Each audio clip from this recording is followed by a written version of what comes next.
This is Deandra Beatty, and you're listening to The Bowler Show. Hi, this is Jackie Bowling, and you're listening to The Bowler Show. This is Jeff Riggles of Storm Products and the 11thframe.com. You're listening to The Bowler Show. Hi, this is EJ Tackett, and you're listening to The Bowler Show.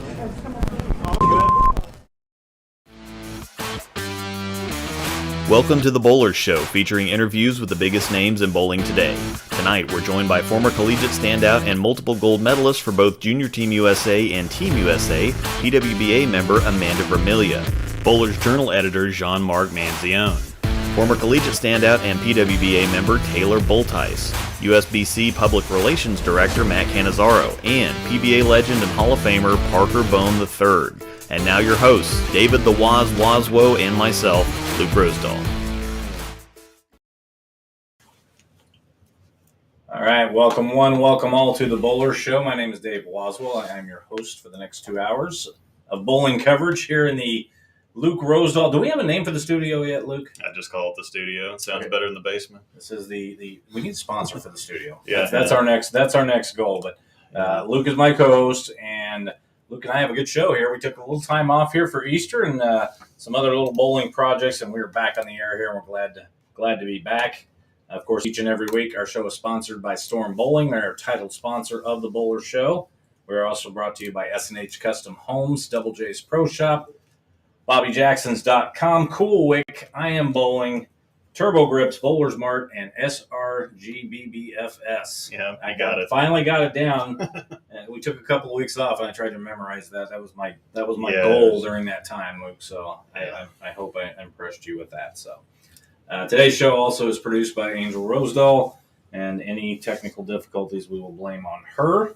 And when we bring our first guest in here, we're going to find out how good we are at the technical side, because this guest is going to be traveling from the Ozarks in their car on the phone. So we'll see how that goes. So yeah, this is the good part about this software. It's supposed to work, so we'll find out.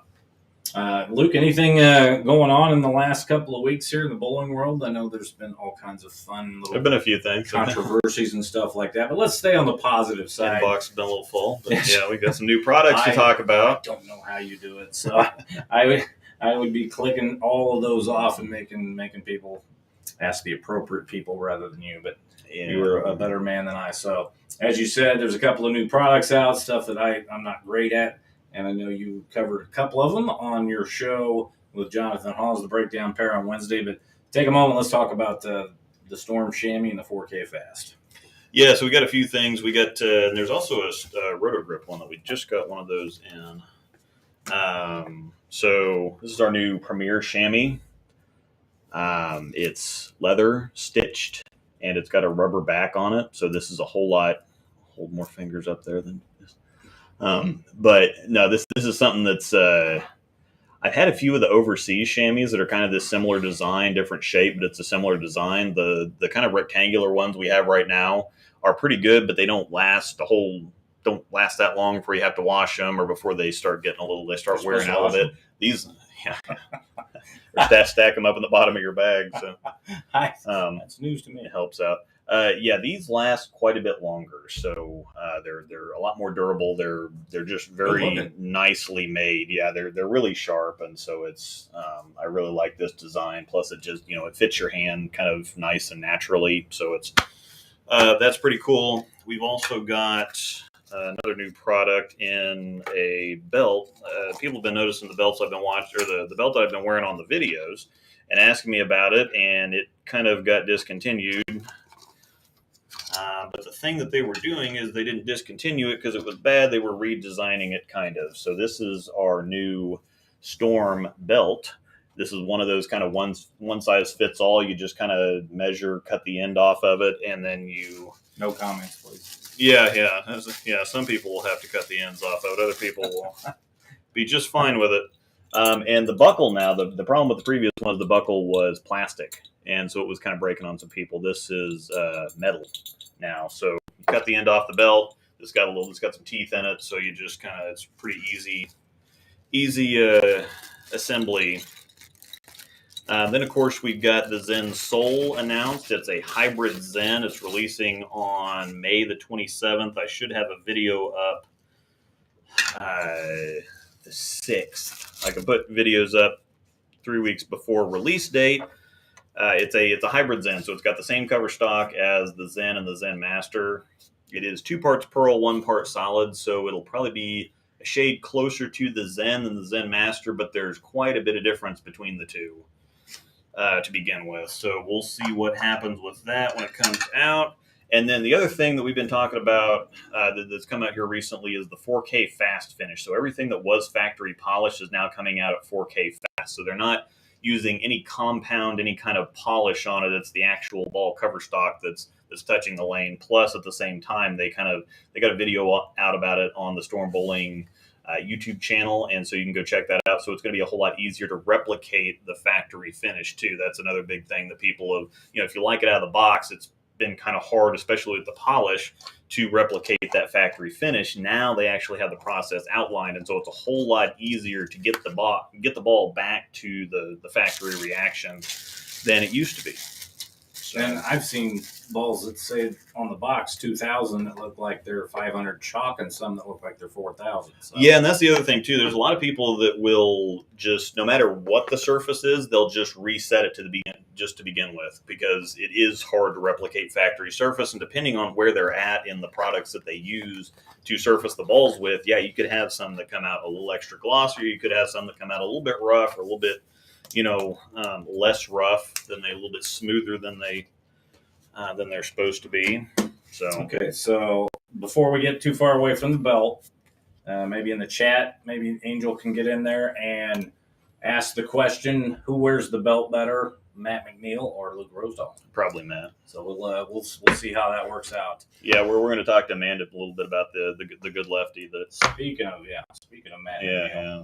But speaking of the chat, we got anybody in there yet? Some of our regulars, or are they waiting a little bit today since they're not quite as in the mode of being on at Sunday night at 6 o'clock, since we skipped Easter and then had our little hiccups last week. So when you get a chance, take a look at the chat and tell us who all we got in there so far. Mr. John Lander, he asked how you bowled at the Ozarks last weekend. Do we want to talk about that? Afraid he was going to do that. Yeah. Just a little less than Eric and that's Matt why we McNeil. do this. That's why we do this, and we talk to everybody else about We're their bowling. behind. We're behind. I'm behind the counters at tournaments, and I'm here because I'm not bowling tournaments and stuff on tour anymore. But John, just so you know, I think I was ended up about 40 under, and scrapped to get to that.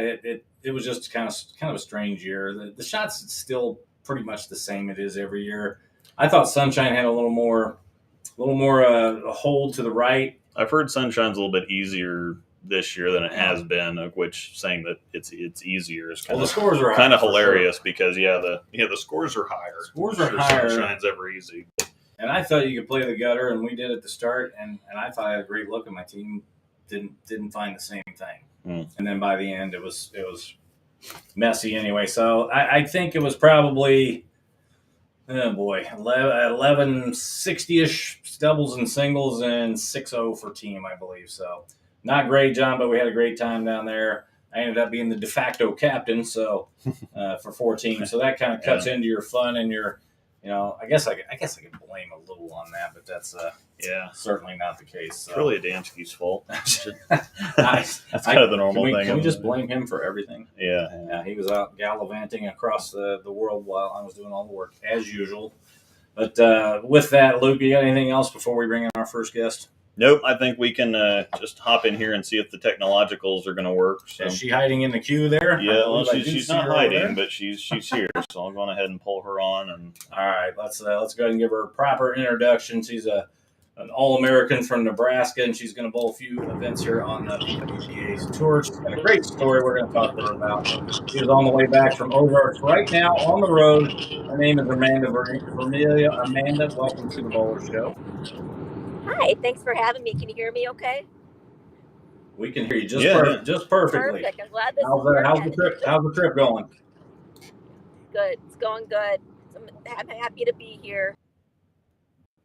So that's currently good. in Iowa. Good to hear. Yep, somewhere in Iowa, probably about another 4 hours or so, 4.5 hours away from home. I'm just sitting here next to Eric and looking forward to getting home and seeing our kiddo and our dog. That's good. So, That's good. yeah. That's good to hear. Truly a Damski's fault. That's kind of the normal thing. That's I can imagine now. You talked about the trip. Let's go ahead and start with that before we get into the backstory. Tell us currently what happened here this weekend. I know we saw it online, of course. Eric and Matt had a big weekend. How was your bowling? How did you do overall? Well, I didn't have the best performance. I'm just coming back from a knee injury, so I kind of took this weekend as a good warm up for the PWBA tour, which my next stop will be at the Twin Cities Open at the end of May. So it was definitely a good tune up. I didn't perform as well as I hoped, but I definitely had a fun weekend, and I got to see some people that I haven't seen in a long time. But I got to say that Eric and Matt and Dan Farish, they bowled absolutely amazing. They bowled, all three of them, I believe, had over at all event score of 2,200. So it was absolutely fantastic. Yeah. Eric actually shot 300 today. Okay. Wow. And helped us greatly. We were in place for a team just in the scratch division. Oh, okay. Wow. Yep. Yeah. That's a little better than our teams did down there. Amanda, take us back to the college days. Let's start right there, and then take us through some of the physical problems that you had, and kind of turned into a feel-good story here on your way back to the PWBA tour. Yep. So I've had some health struggles. So in 2009, I ended up having some surgery. I have a condition called Clippable Syndrome. It's something that I was born with, but I actually didn't really find out about it until I was 21. There was a time where I was bowling Team USA, and it was very weird. I woke up one morning and one of our trips, and I could not move. I was so stiff. Luckily, it was one of the days that we had one of our off days, so I didn't have to actually compete that day. But I decided, when I get home, I needed to go for a massage, and they said something just does not feel right. So I got an X-ray, and then this is basically how they found out about my abnormality that I was born with. And then basically, as I got older, I started part of the brain that wasn't fused at birth started to wear out. So I had spine surgery in 2009, and I'm actually completely fused from C2 to T2, which is a pretty big fusion. But for a while after I had that surgery, it took some time to get back into bowling. I think it was like good 6 months or so. I started out with like an 8-pound ball, and I worked myself up, and I was able to compete in some tournaments. And then 2000, found out that I unfortunately had a brain tumor.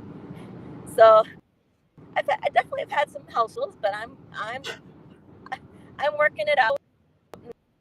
And I come back.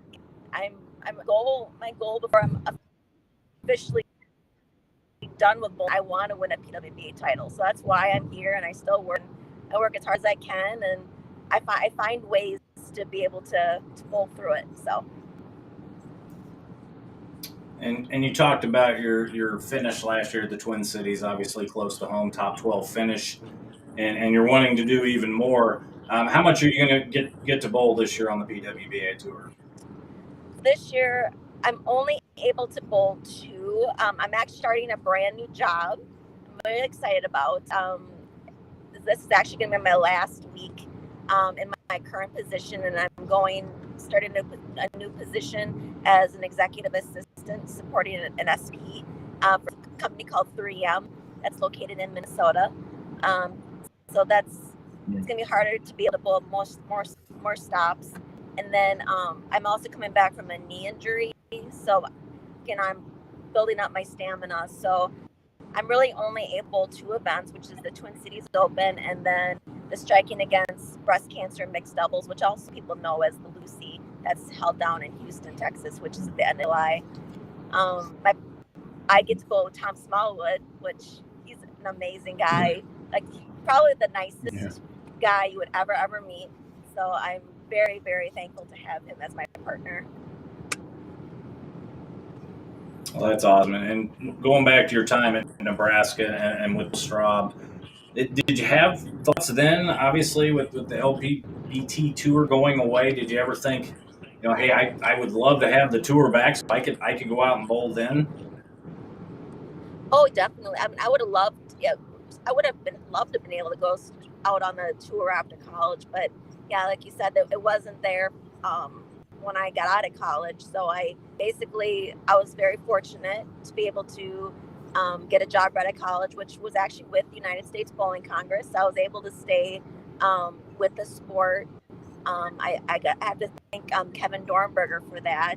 He helped me with getting my job and be able to stay with the business, and so I guess you could say that I was able to stay into bowling, and I've been able to I was able to bowl almost every single day, and I bowled like the Queens and the U.S. Open. Like those were like our only national stops for the ladies at that time, and I know we hoped and prayed that the tour would come back, and I waited and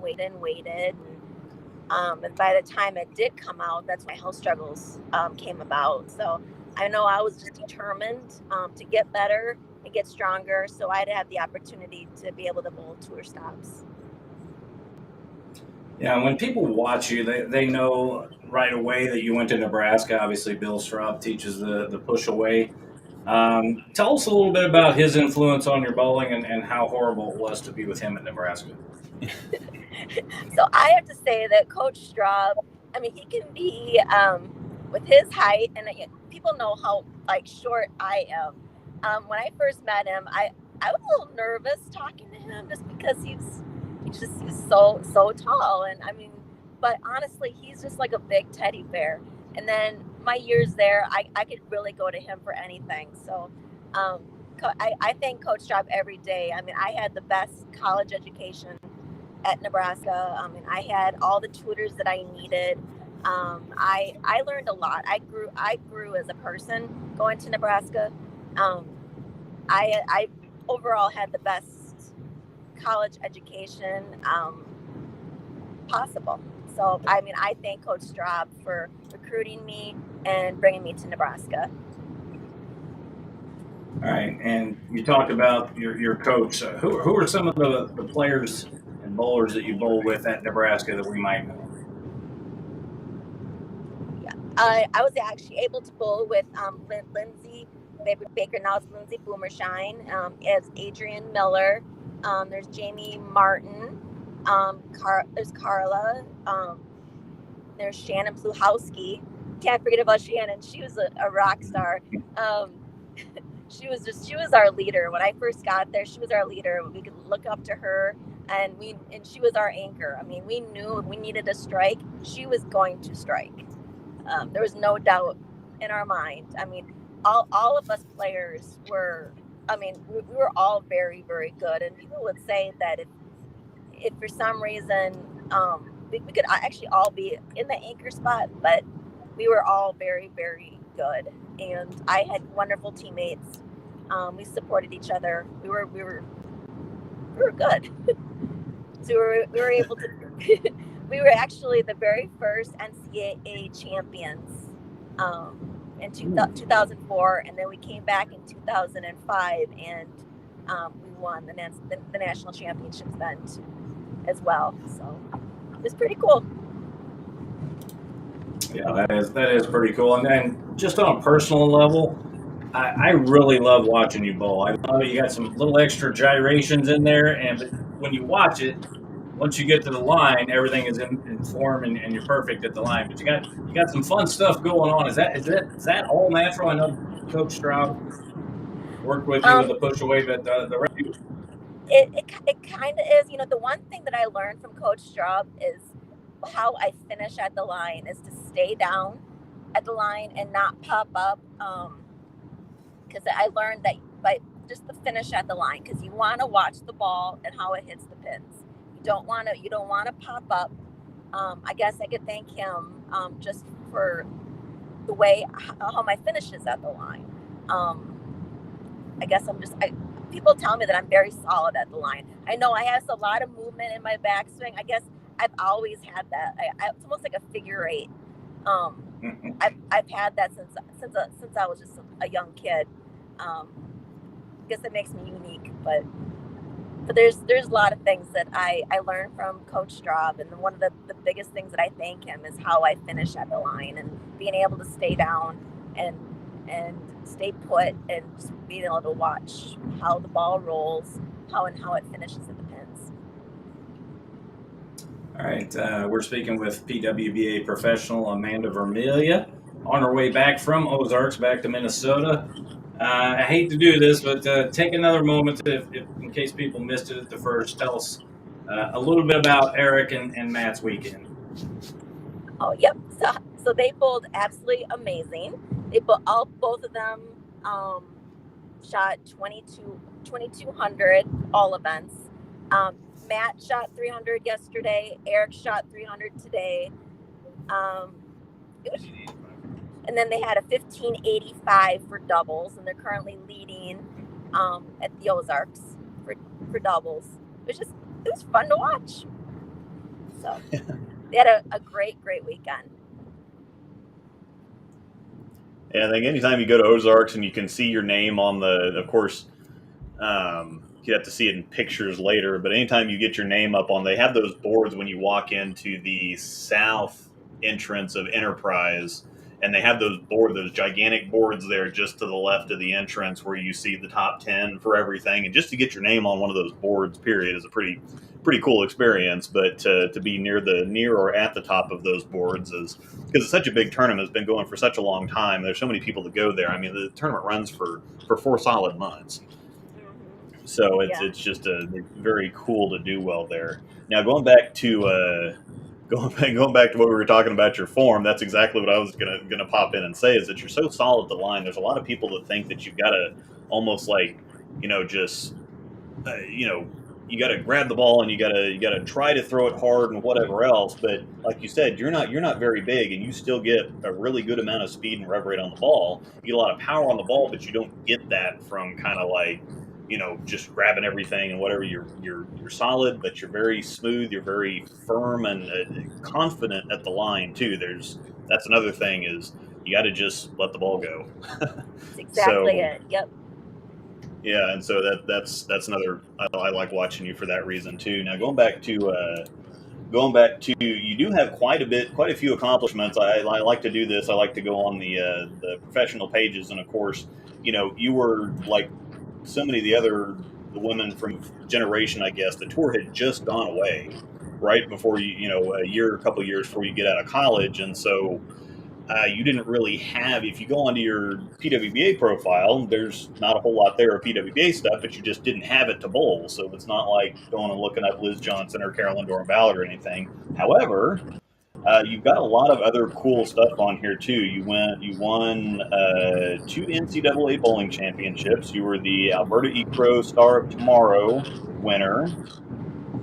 You were the NTCA Division I Player of the Year in 2007. You were first team All-American in 05, 06, and 07. And then after that, you bowled quite a few years for Junior Team USA and Team USA, and there's medals all over the place here. So talk a little bit about we talked about the collegiate stuff. Talk a little bit about Junior Team USA and Team USA.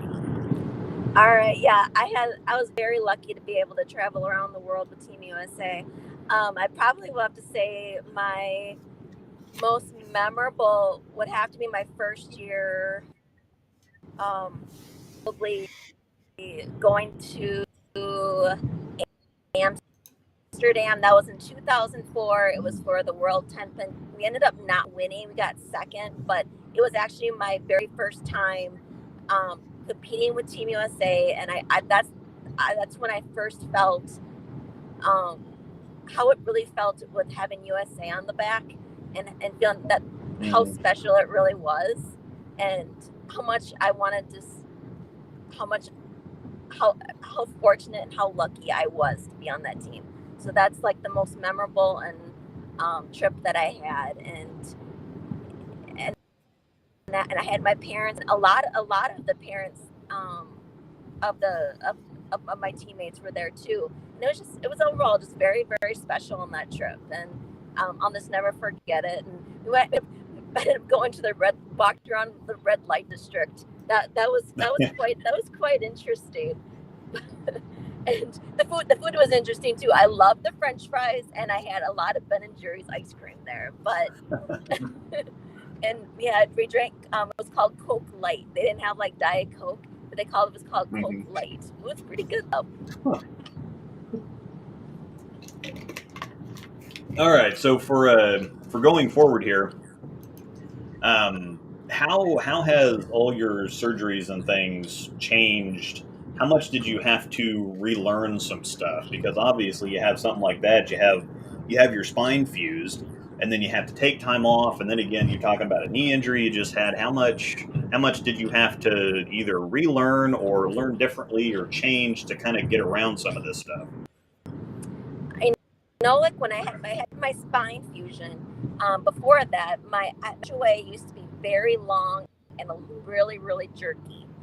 After my spine surgery, I really couldn't do that anymore. So I had to learn how to be more smoother and try to be more rounded. And overall, I have to say that that's helped me, and it's taking less pressure off of my neck and my back.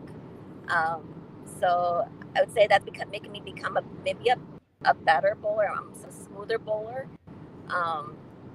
That's one, I guess, in a way has helped me. And I'm just trying to help me in the long run too, because I think if I continue the longness and the jerkiness, that could possibly hurt me. But I worked on that, and it seems like it's overall a lot better. And then with my knee, my most recent injury that I had, I've actually moved up on push a little bit, and I seem to be a little bit slower. So I'm working on gaining more ball speed, but my footwork is just a little bit shorter, just to try to protect my knee. And so far it seems to be okay. Okay, Amanda, before we let you go and get back on the road, actually you're still on the road, of course, hopefully. Just take a moment and kind of bouncing off what Luke said there, take a moment and talk about some of the sponsors and the friends and people who stuck with you through this journey. Yep. So my sponsors, I'm currently with 900 Global as part of the Storm. I'm also with Turbo Grips.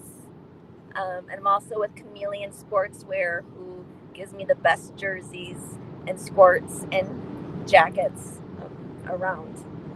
I'm also part of the PWBA. All right. And also, what influence has Eric had on your game overall? So Eric is a big influence. He's been very positive with me. He tells me that I can do it, that I can. He's right now. He's shaking his head. No, but he's being funny. But no, he's amazing. He's helped me get through a lot of my health issues and my injuries, and he helps me find ways to be able to bowl and give me ideas. And so far, I mean, it's working amazingly. Just having him by my side is everything. So I'm very lucky to have him. All right. Well, it was good to catch up with you. We're going to go ahead and let you go now. Your story is really great, Amanda. It was fun to follow on Facebook. Obviously, you had a long way back, and you've made it all the way back, and you've had other people that have followed you, of course, on Facebook also. And it's great to see you back bowling again. Thank you so much. Thank you for having me on the show. I appreciate it. Absolutely. All right. You guys drive safe and take care, okay? All right. Thank you so much. You bet. All right. All right. PWBA professional Amanda Vermilyea, and I believe her designated driver, Eric, of course, in the car there coming back from the Ozarks, the greater Ozarks. We just call it the Ozarks around these parts. So yeah. People who are in the know that it is the greater Ozarks, and they put up some amazing scores. Luke, you haven't been down there yet, is that correct? No, we're going here in a couple weeks, and really the greater part of it depends on how well you bowl. Some years it's the greater Ozarks, and some years it's just the Ozarks. It was the not so great Ozarks this year for me, but that's just the way it goes. And other years it's an excuse for Branson trips. I believe some people just go for Lambert's only. They don't care about the bowling necessarily. Yeah, and Casey Murphy could walk to Lambert's in like 5 minutes. So from anywhere or from one of the bowls? No, he lives From his lives house. in Ozark, and so he's just right there, right there next to it. Okay, so we'll be up next week at the Tour of KC on Saturday, May 7th at Summit Lanes. So we'll get to see Casey there, and I'll talk to him about his little walk to Lambert's. I don't know if he picks up his food there or not. Yeah, it's probably one of those things that he'd probably, it's right there, so he probably didn't go very often. And as usual, we've gotten way off topic of bowling, so let's get back on it here. Let's bring in our next guest. He is the Bowler's Journal International Editor, hard to say. He has also written a book that he sent me back in 2014 called Pen Action. His name is Gianmarc Manzione. Gianmarc, welcome back to the Bowler Show. Thank you, guys. How's it going? It's going great. It's good to hear from you. I know we got to talk a little bit back when you were first writing the book. What's going on with your writing, first of all? Have you gotten any other books out? Oh, gosh, no. I've got a 2-year-old and an 8-year-old at home. You kidding me? You can write children's books. Yeah. Sometimes I wonder because those children's books authors seem to be doing rather well, certainly better than I did with the bowling book. So it's a good call. It's a good call. All right. Well, you are the editor. Take a moment and tell people who may not exactly know what you're doing other than, editing what other people write. Tell us a little bit about everything you do at Bowler's Journal. Well, I edit what other people write, but I also write a heck of a lot myself. I mean, this year alone, thanks in large part to our sort of tweaked editorial vision in conjunction with our complete overhaul of the Bowler's Journal magazine. I've written tens of thousands of words worth of feature this year already, and we're just getting out of April here. So yeah, I mean, it's definitely a new look and feel magazine. I think the time to subscribe definitely is 2022. And I'm not just saying that because I'm the biased editor of the magazine, but because we've worked really hard on completely overhauling, repackaging, and relaunching this magazine. And as people can see behind me, part of our relaunch is also the relaunch of the Bowler's Journal podcast. And I have a couple guests that I've already, episodes already in the can that followers of ours in the digital space are going to see in the weeks ahead. So yeah, a lot of long form feature story writing. In the May issue, writers are going to see big features about things like the Usbc Masters. Certainly, Chris Prather's victory in the World Championship, leading our World Series of Bowling feature. So yeah, I mean, it's the cover story is an AJ Johnson feature, total breakdown by Gold Coach Bill Spigner, who has one of the most incisive eyes in bowling coaching, looking at his dynamic power game, and the timing seems to be right given AJ Johnson's success in the PBA playoffs. He's going to be making it into the Final Four along with Tommy Jones, Chris Prather, and Kyle Troop. So we certainly feel like where the timing is right in that respect as well for our cover story for May. Yeah, and AJ thought he was just doing an article in the journal. Yeah. He didn't realize he was going to be on the cover, so he posted about that. Yeah, really and like I told him, when I did my episode with AJ just about a week ago or so, and I like I told him, I tried to drop some subtle hints there as to just how big our launch of that story was going to be, and now he certainly knows he's our cover subject, and it's well deserved. Look, has he won an official PBA Tour title yet? No. But has he been one of the greatest players of the season? Absolutely, without a doubt. I mean, he's made the shows in 3 majors, 4th in the Masters, 4th in the U.S. Open. Look what he's doing in the PBA playoffs. The guy's ready to win. It's definitely his time. I will not at all be surprised if the playoffs become that time for AJ Johnson.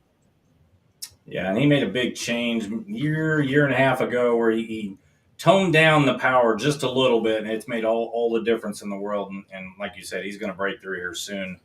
I didn't realize that the Bowler's Journal was the oldest monthly sports magazine in the United States ever. That is correct. Founded in 1913. It's 109 years old now. In fact, next year we'll be celebrating our 110th anniversary, and we'll be rolling that out in the magazine as well. But yeah, the oldest monthly sports magazine in the country is good old Bowler's Journal. Wow, that's awesome. Talk a little bit about some of the guys who used to write. Bowling. There was a lot of bowling writers back in the 70s and 80s. Take a moment and talk about Chuck Pisano and maybe another person you think influenced the Bowler's Journal? Well, I mean, the greatest has got to be Mort Luby himself. I mean, Mort was an incredibly stylish writer, a very demanding editor. My publisher, Mike Pinoza, can tell you all about that because he was on the front lines of that demanding nature that he brought to his job for decades. And so, I mean, he was just an incredible force in the industry. There's a reason he's a Hall of Famer. A terrific piano player as well. I mean, he was a man man of the people. Mort was still around, still alert as heck in his 80s. Painting more than anything now. He's a very talented visual artist. Really fascinating guy. I would say Mort has been, in the last more than half century, a huge force in bowling writing.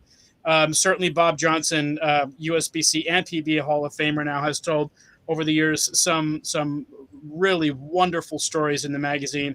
I think in particular of his pieces on Mark Baker opening up about his struggles with addiction earlier in his life, Ryan Schaefer opening up about losing his wife to suicide and being very open about that, and trying to help people through similar situations in their own lives if in fact they're struggling with the same thing. For Bob to go after topics like that in the pages of Bowler's Journal, to me, that is the ultimate goal. I love exploring opportunities to connect bowling with the world outside of our bowling bubble. Those transcendent issues that are not just about strikes and spares, aren't just about being inside a bowling center and reporting on a tournament, but rather are about the human experience in ways that only bowling can explore. That's what I'm most passionate about as a bowling writer, as editor of this magazine. I thought Bob Johnson knocked it out of the park with those two pieces, and those certainly were merely scratched the surface of what he brought to the table over the years and continues to do as editor of BCM. And then you mentioned Chuck Pisano. I miss him dearly. Pisano was a walking encyclopedia, in particular as it pertained to televised bowling prior to the PBA's founding in 1958. I won't even begin to pretend to know everything he knew about bowling shows out of Detroit, out of New York, championship bowling, all this stuff. I'm not sure what you can find on YouTube, by the way. I mean, you look up like Harry Smith, for instance, versus like Bo Burton from the early 1950s. You find that stuff. Carmen Salvino matches from those pre-PBA days. Chuck Pisano had an encyclopedic knowledge of those days in televised bowling. And certainly just as encyclopedic when it came to PBA history.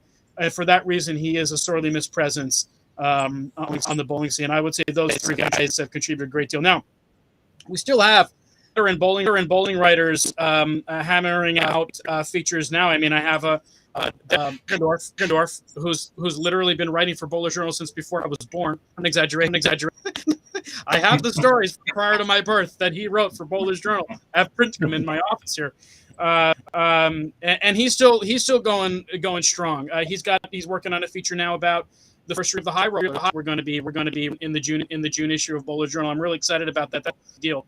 And he's been talking with Brent and Wendy Mack and the people who came to the tournament of the years, particularly in its gold. So we still have some veteran bowling writers going strong. Jake Smith doing our Yalom for. So it's not out with the new in any respect. We our veterans, we bringing value to the magazine. The new look and feel, the new editorial focus, and I think is some maximum value to our subscribers. I would really encourage them to give it a shot and see what they think. And certainly let me know. My email address is on the masthead page. All right, well, you covered quite a bit there. The part that got me was where you talked a little bit about demanding balls. And I went out to Vegas last year for a month to work with Matt Cannizzaro. And I thought it would be just, real easy. I'll just go out there, watch the bowl, watch the 300, watch whatever, take a pen, put it on the paper, and out go. But Matt did not let that go. And Matt will be on here at 7:20 tonight. So if you have some fun with it. Yeah, I learned a lot. It's not that easy to really put into words. And when you talk to somebody who just had an opinion out there, try to dig through some stuff. And sometimes you don't get it. When you try to put it on paper, you're just putting all kinds of stuff on there. So that really hit home to me. I'm glad you mentioned it. It truly is hard to do what Matt does, to go out there and live there for months at a time. I don't know how he gets sleep. Perhaps he'll disclose that. I don't know. What does he get? 10 hours of sleep a week out there? Tournament. He's when that tournament's going on for sure, and he's cranking out story after story. His productivity out there is something to marvel at, and that's just been just as true this year. I mean, you look at the team all event score, broke him at 26 years, and then it's broken again. I mean, stuff like that happened, and Matt's all over it. I mean, he's had the opportunity to sell some dynamite there. This tournament to the Open Championships, and I mean, he's certainly the work he's doing out there is yeoman's work for sure. Yeah, no doubt about it. And that's he's the reason I went out there. I did what I did last year. I wouldn't have done it with anybody else. Yeah. We're getting a little bit of an echo here. I'm not sure. We're going to take a second here. Luke, are we getting people in the chat talking about the echo? We're having a little feedback. Luke is feverishly working on that. Speaking with Gianmarc Manzione, the editor of Bowler's Journal.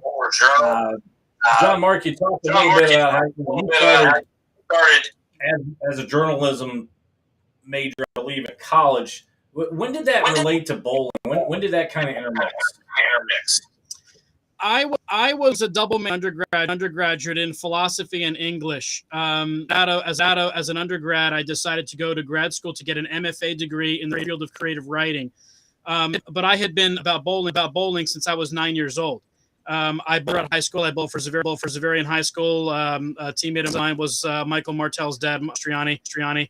And later on went to Manhattan College, where I didn't bowl for college, but I did bowl while I was a college student. I kept it up. I kept bowling first and then adult league at Maple Lanes in Brooklyn, New York, John Lascina's place.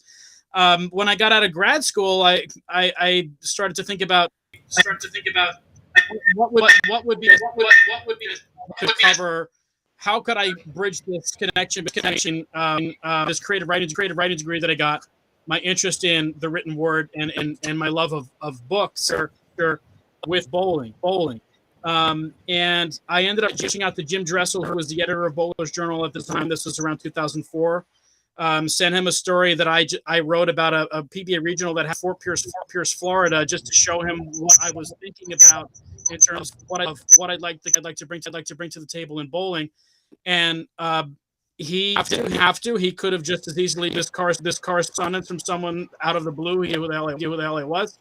But it called me, and he said he liked the sample I sent him, and we ironed out an assignment whereby I would go to Roth, who at that time was managing center in Tampa, where I happened to be living at the time. I went down there to that center. I marked Roth. I wrote a story from Bowler's Journal based interactive the legends, and that won first prize in the IBMA that year. And so that was kind of the start of something in my life and in career. I've been able to combine those two passions ever since. Intermittently, also teaching here and there I've taught at several universities and colleges since 2014. My sole job in Bowler's Journal, and I've been fortunate to do something for a living that I'm genuinely passionate about, and that's the story behind combining writing and bowling. In my career. Yeah, and you turn that into a book called Panic, and really good stories about the guys who really for their lives. They bowl pot games, and sometimes if they lost, they may not be able to pay or may not be able to make it out of the place alive or anything like that. What made you write that book, and where did you get all the info from?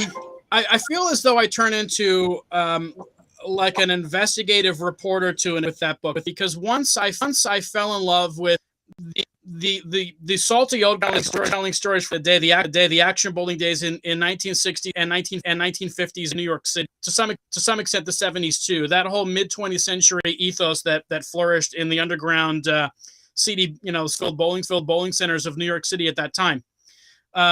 I really fell in love with those stories. Love with the guys who told those stories to me. Those are some of my best friends growing up, just hanging out with these guys in Brooklyn bowling alleys. And I wanted to find that they would mention who they would say, wow, from him, and no one's heard from him in years. That's what I would hear in the bowling alley. I would think, well, I'd like to hear from him. Is he still around? I would just start asking questions. And then I would start finding these. I found Dewey Blair, up in New York, one of the greatest action bowlers ever, by calling the bowling, confirming that he bowled league there, asking them to put him in touch with me, and he called me back, the great Dewey Blair. I did the same with Kenny Barber, a guy that Tommy DeLuce knew well back in the day, and found him in Fort Myers, asking around. Ernie Schlegel would provide spurs. I found Mike Lemongello, who really hadn't been bowling in decades. At the time I found him, he was dealing cards in Atlantic City for a living, and what else? Mike Lemongello. Engagements do, right? And they were, for the most part, thrilled that someone cared about who they were and what they had done and what they were. And in Kenny's case, I got to become personal friends to go see him and spend some time with him. There was when I brought Kenny Barber into Larry Lichtenstein's, which he was running with Ricky Ward at the time in Fort Myers. And he immediately launched into a dynamite Rodney Dangerfield impression, much to Larry's entertainment. And those guys hit it off from back in the day. And of course, one of the stories I tell in the book is when Larry Lichtenstein cleaned Kenny's clock after Kenny challenged him to $1,000 a game match, which was very serious money 60 years ago. So that was no small deal for either man. Certainly not for Kenny, who came out on the bitter end of that challenge at that time. So that's why I wanted to tell that story. And of course, Ernie Schlegel is the thrust throughout the whole thing. And people can say what they want about Ernie. I understand he's rubbed some the wrong way, whatever. Man, I think he's wonderful. He's got a heart of gold, cloaked in the exterior of a street tough. Hard scrap. Came up. Yeah, all of that stuff. But people who really get to know Ernie has a precious heart. While has amazing stories to tell. He's lived a hell of a life, and I found him so fascinating. First time I ran into Ernie in person was at Stewart Bowl in Stewart, Florida, where at the time Bull Burton was bowling league, but the January was going over and Ernie was bowling this to be the stepladder finals of this tournament. And first thing he says to me, and he walks up to me, is, "I'm the greatest whoever." And I'm thinking, this guy I need to learn more about. I need to know more about this self-appointed greatest hustler, whoever. And it took off from there. I'm going to, and his wife Kathy, his daughter Darlene, by this down here in Florida, and her son Zach is bowling junior gold Orlando, coached by Coach Pat Costa. He's doing amazingly well. Not too long ago, shot 793. So look out. The next generation, Ernie's grandson is carving a path for himself, and we'll see how that develops. Well, speaking of development, what's on the horizon this month or next month What's going on? Yeah. Thanks for asking. And as I mentioned, AJ John's story, it's turned out to be given his success in the PBA playoffs. Gold coach Bill Spigner breaks down his game, and this whole the narrative that is haunting AJ of the so-called, the great beat, which can't be, which it's a narrative that narrated Ernie Schlegel for a long time. Ernie went how long before winning his first title? A good 11, 12 years on tour before winning. Become a Hall of Famer. I suspect perhaps the same will be ultimately true of AJ Johnson, who has been banging on the time. I expect him to break through that door. And what Spike is in the Scott feature. In addition to that. We all watched Parker Bohn III win a major on the PBA 50 Tour this past Villages. And I had fascinating interviews with Parker and with Norm Duke, both of whom spoke for my master's story about the lonely station they occupy as aging great athletes. It's a sort of existential crisis that can be and has been for both of them. Just try to figure out when it's truly time. And you bowl a tournament like this past weekend and have a run, or you have a great block on the road at 58 years old, as by the way Parker did it this year. He finished I think in the top 10 or 15. I believe to the round of 8 in the Masters this year. Had an amazing run. And when he has a run like that, there's that nature in Parker that's in there that tells him, hey, maybe you still got it. Maybe you've got another title in you. Maybe you got another run in you. And that pulls him back of bowling more tour stress. Then he'll have a lousy block, a lousy tournament, and then he's starting to look himself in the mirror and ask himself what he's doing out there. Norm and Parker both experienced that back and forth for a long time, and they made the agonies and the anxieties associated with that. And I think people will be fascinated to read that issue.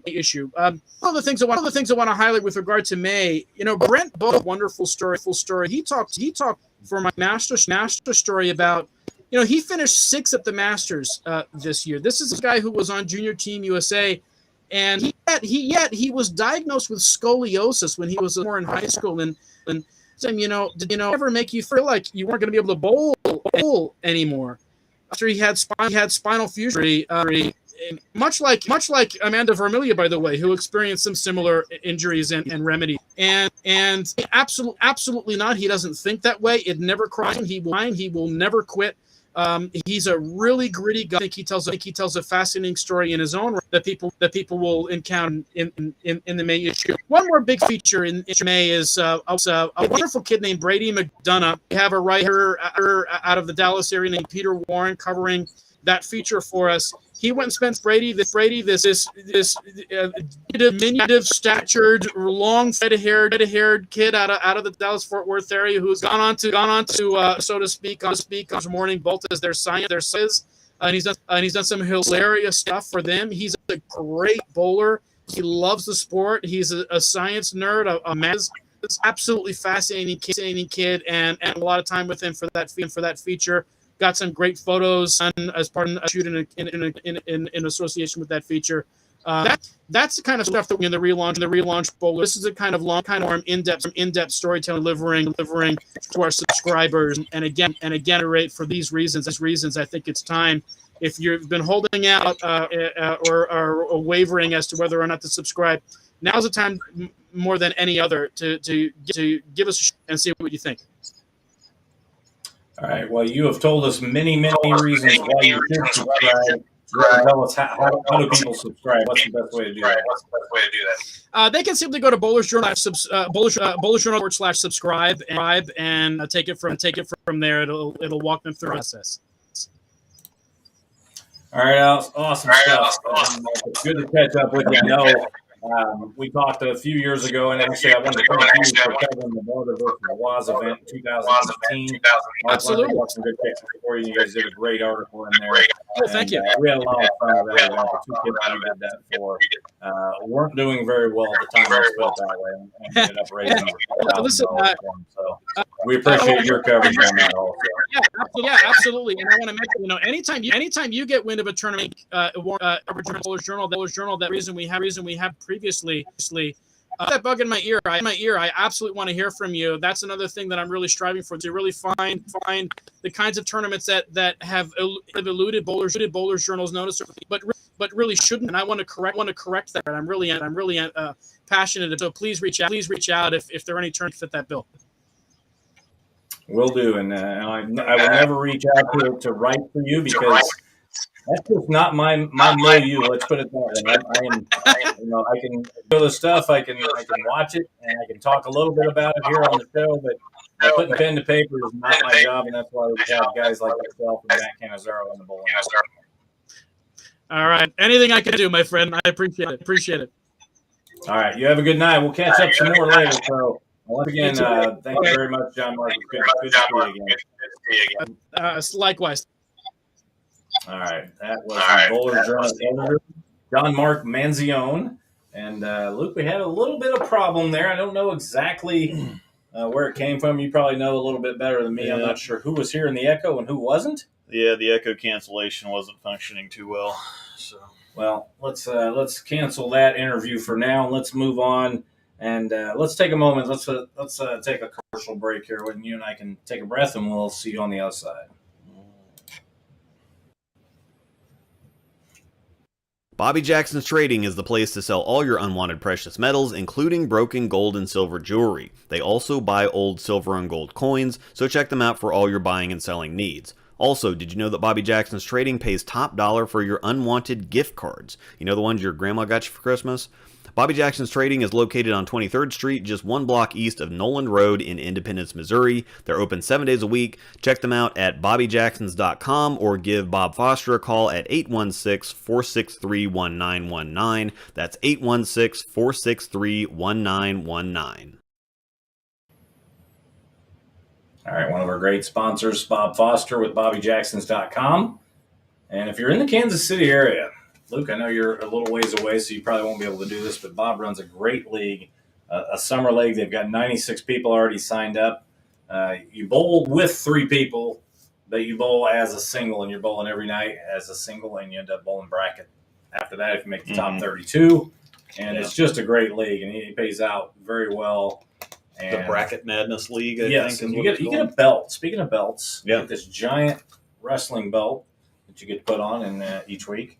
He also had a chain over the winter league. You put the chain on when you won that for that week, and we saw a bunch of our local bowlers doing well in that. So once again, thanks to BobbyJacksons.com for being a sponsor of the Bowler Show. We appreciate each and every one, and hopefully we'll get some more commercials in here. We're still working through some other things here to get some commercials on, and we can't do the show without our sponsors. So, Luke, I'll tell you what, I am going to watch you take over the show here for a little bit. We're going to bring in our next guest here in a minute. I will let you do that as we stay in the PWBA genre. I know this is something you like to do, is talk to the ladies, because you like the styles, you like the way they throw it. It's not all power, it's more accuracy. So why don't you take over the 7 p.m. segment?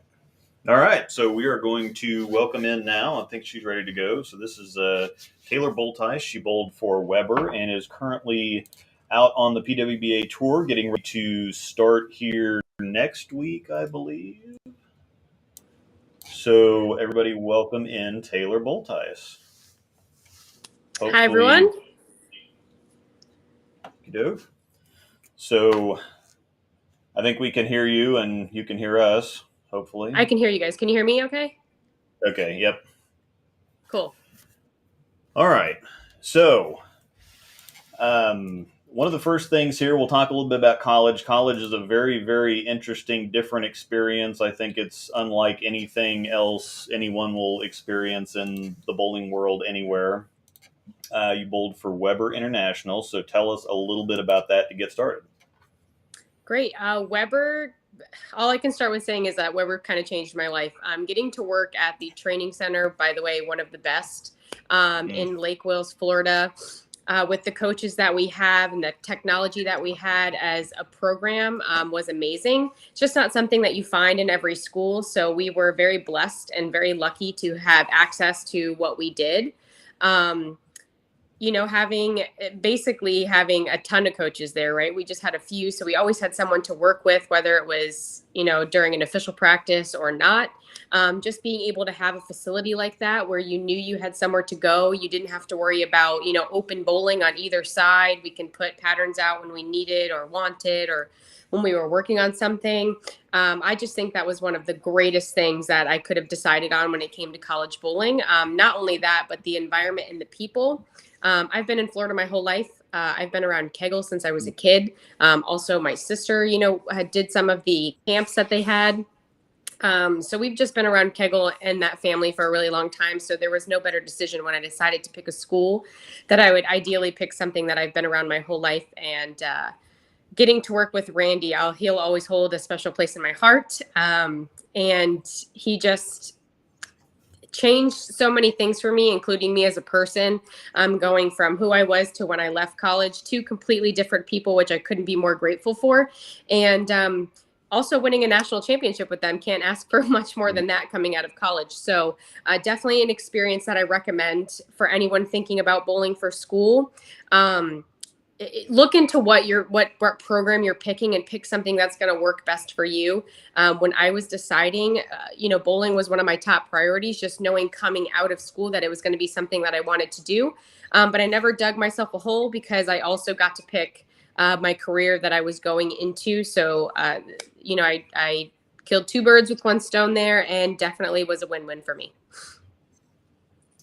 Yeah, I have a buddy, Tyler Gromblowitz, is getting ready to head down to Weber. He got into a fit here locally that wasn't, or I guess he got into a school here locally that wasn't the best fit for him. So he took a couple years off to kind of figure out his options. Now he's headed to Weber. I think he's got 2 years left, so I think he's headed down there in a couple months, actually. Oh, yeah. So it's an amazing program for sure. So definitely a good decision on his part. Yeah, I'm and you had several notable teammates down there. I think that a lot of fans of the PWBA will know Diana, Daria, and Verity. Big fans of them. I'm also a big fan of you. Again, I'm sure that all the viewers are getting tired of hearing it, but I'm a big fan of the PWBA and women's collegiate bowling in general. And so watching a bowl in college as much as we can see, and there's a lot more of it on TV, YouTube, especially YouTube streaming services, stuff like that. So I get to watch a lot more of it.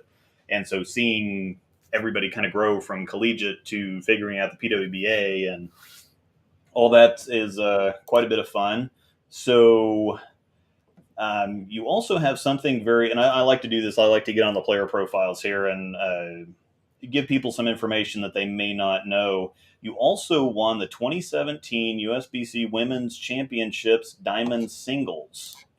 Sure. And so that's a very, very big accomplishment. So talk a little bit about that.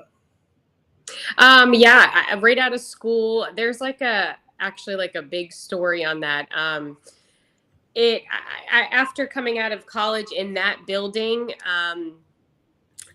in Baton Rouge, I ended up with 2 runner-up back-to-backs, team and then singles in that building. And I went back to Baton Rouge to end up coming out of there bowling 746, and that hung on to win the Diamond Division. So that was kind of my story. I knew there was something about that building that I had to have won something there.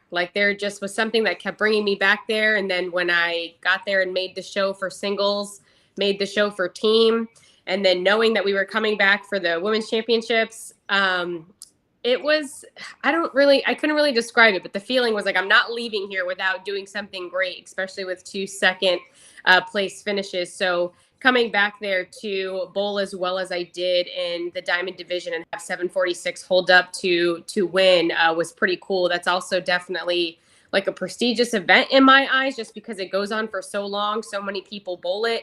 And you got one chance at it. And when you do it, you just got to hope that it holds up. I mean, I was score watching for weeks after that, making sure that it was going to hold up. So that was also kind of a cool experience getting to see that. And I mean, I was checking the leaderboard all the time. I was also watching live scoring. And so it was very cool and an experience that I'll always remember. I also got to bowl with some amazing people. You meet so many amazing people along the way. I was bowling with Kendra Gaines that year. A super fan too. So all around, it was just a very humbling experience, and I'm really glad that happened to me in that building after 2 runner-up finishes. When I got on that plane going home, I was like, when I come back, I'm not leaving here without bowling well, because I felt like it was going to happen. So I'm glad that it did. So it was definitely a cool story. Yeah, and that's I have a friend that won. Back when it was ABC, actually, he won singles in 2003 at the USBC Open Championships, and he bowled in early May, I believe. And so, yeah, it was 2 months. He shot 837, so you kind of feel like that's probably going to hang on. But at the same time, it's still 3 solid months of score watching and just being nervous for forever. So that had to be pretty comfortable at 746, but I knew that was beatable for sure. I wasn't. Didn't lock it in when I was leaving, but I had a feeling that I did all that I could do, and all I could do at that point was hope that it was going to hold up, and it did. Yeah. So you talked about bowling with Kendra Gaines too, and how was that experience when you're you're getting out of college and you're going onto the PWBA tour, and obviously you're bowling against a lot of people, with and against a lot of people that you either idolize or super big fan of. And me being a very starstruck person, I'm trying to work out of that and had a couple of ill-fated interviews with Verity, but kind of talk about that and how, you got to put that aside, calm the nerves just to be able to bowl with and around them in the first place, and then, work towards trying to beat them. I've never really been one of the starstruck type of people when I met anyone famous or that I idolized. It's just never been a thing for me because I just have to realize that they are human too. So like everything that they've accomplished is just something that I look up to.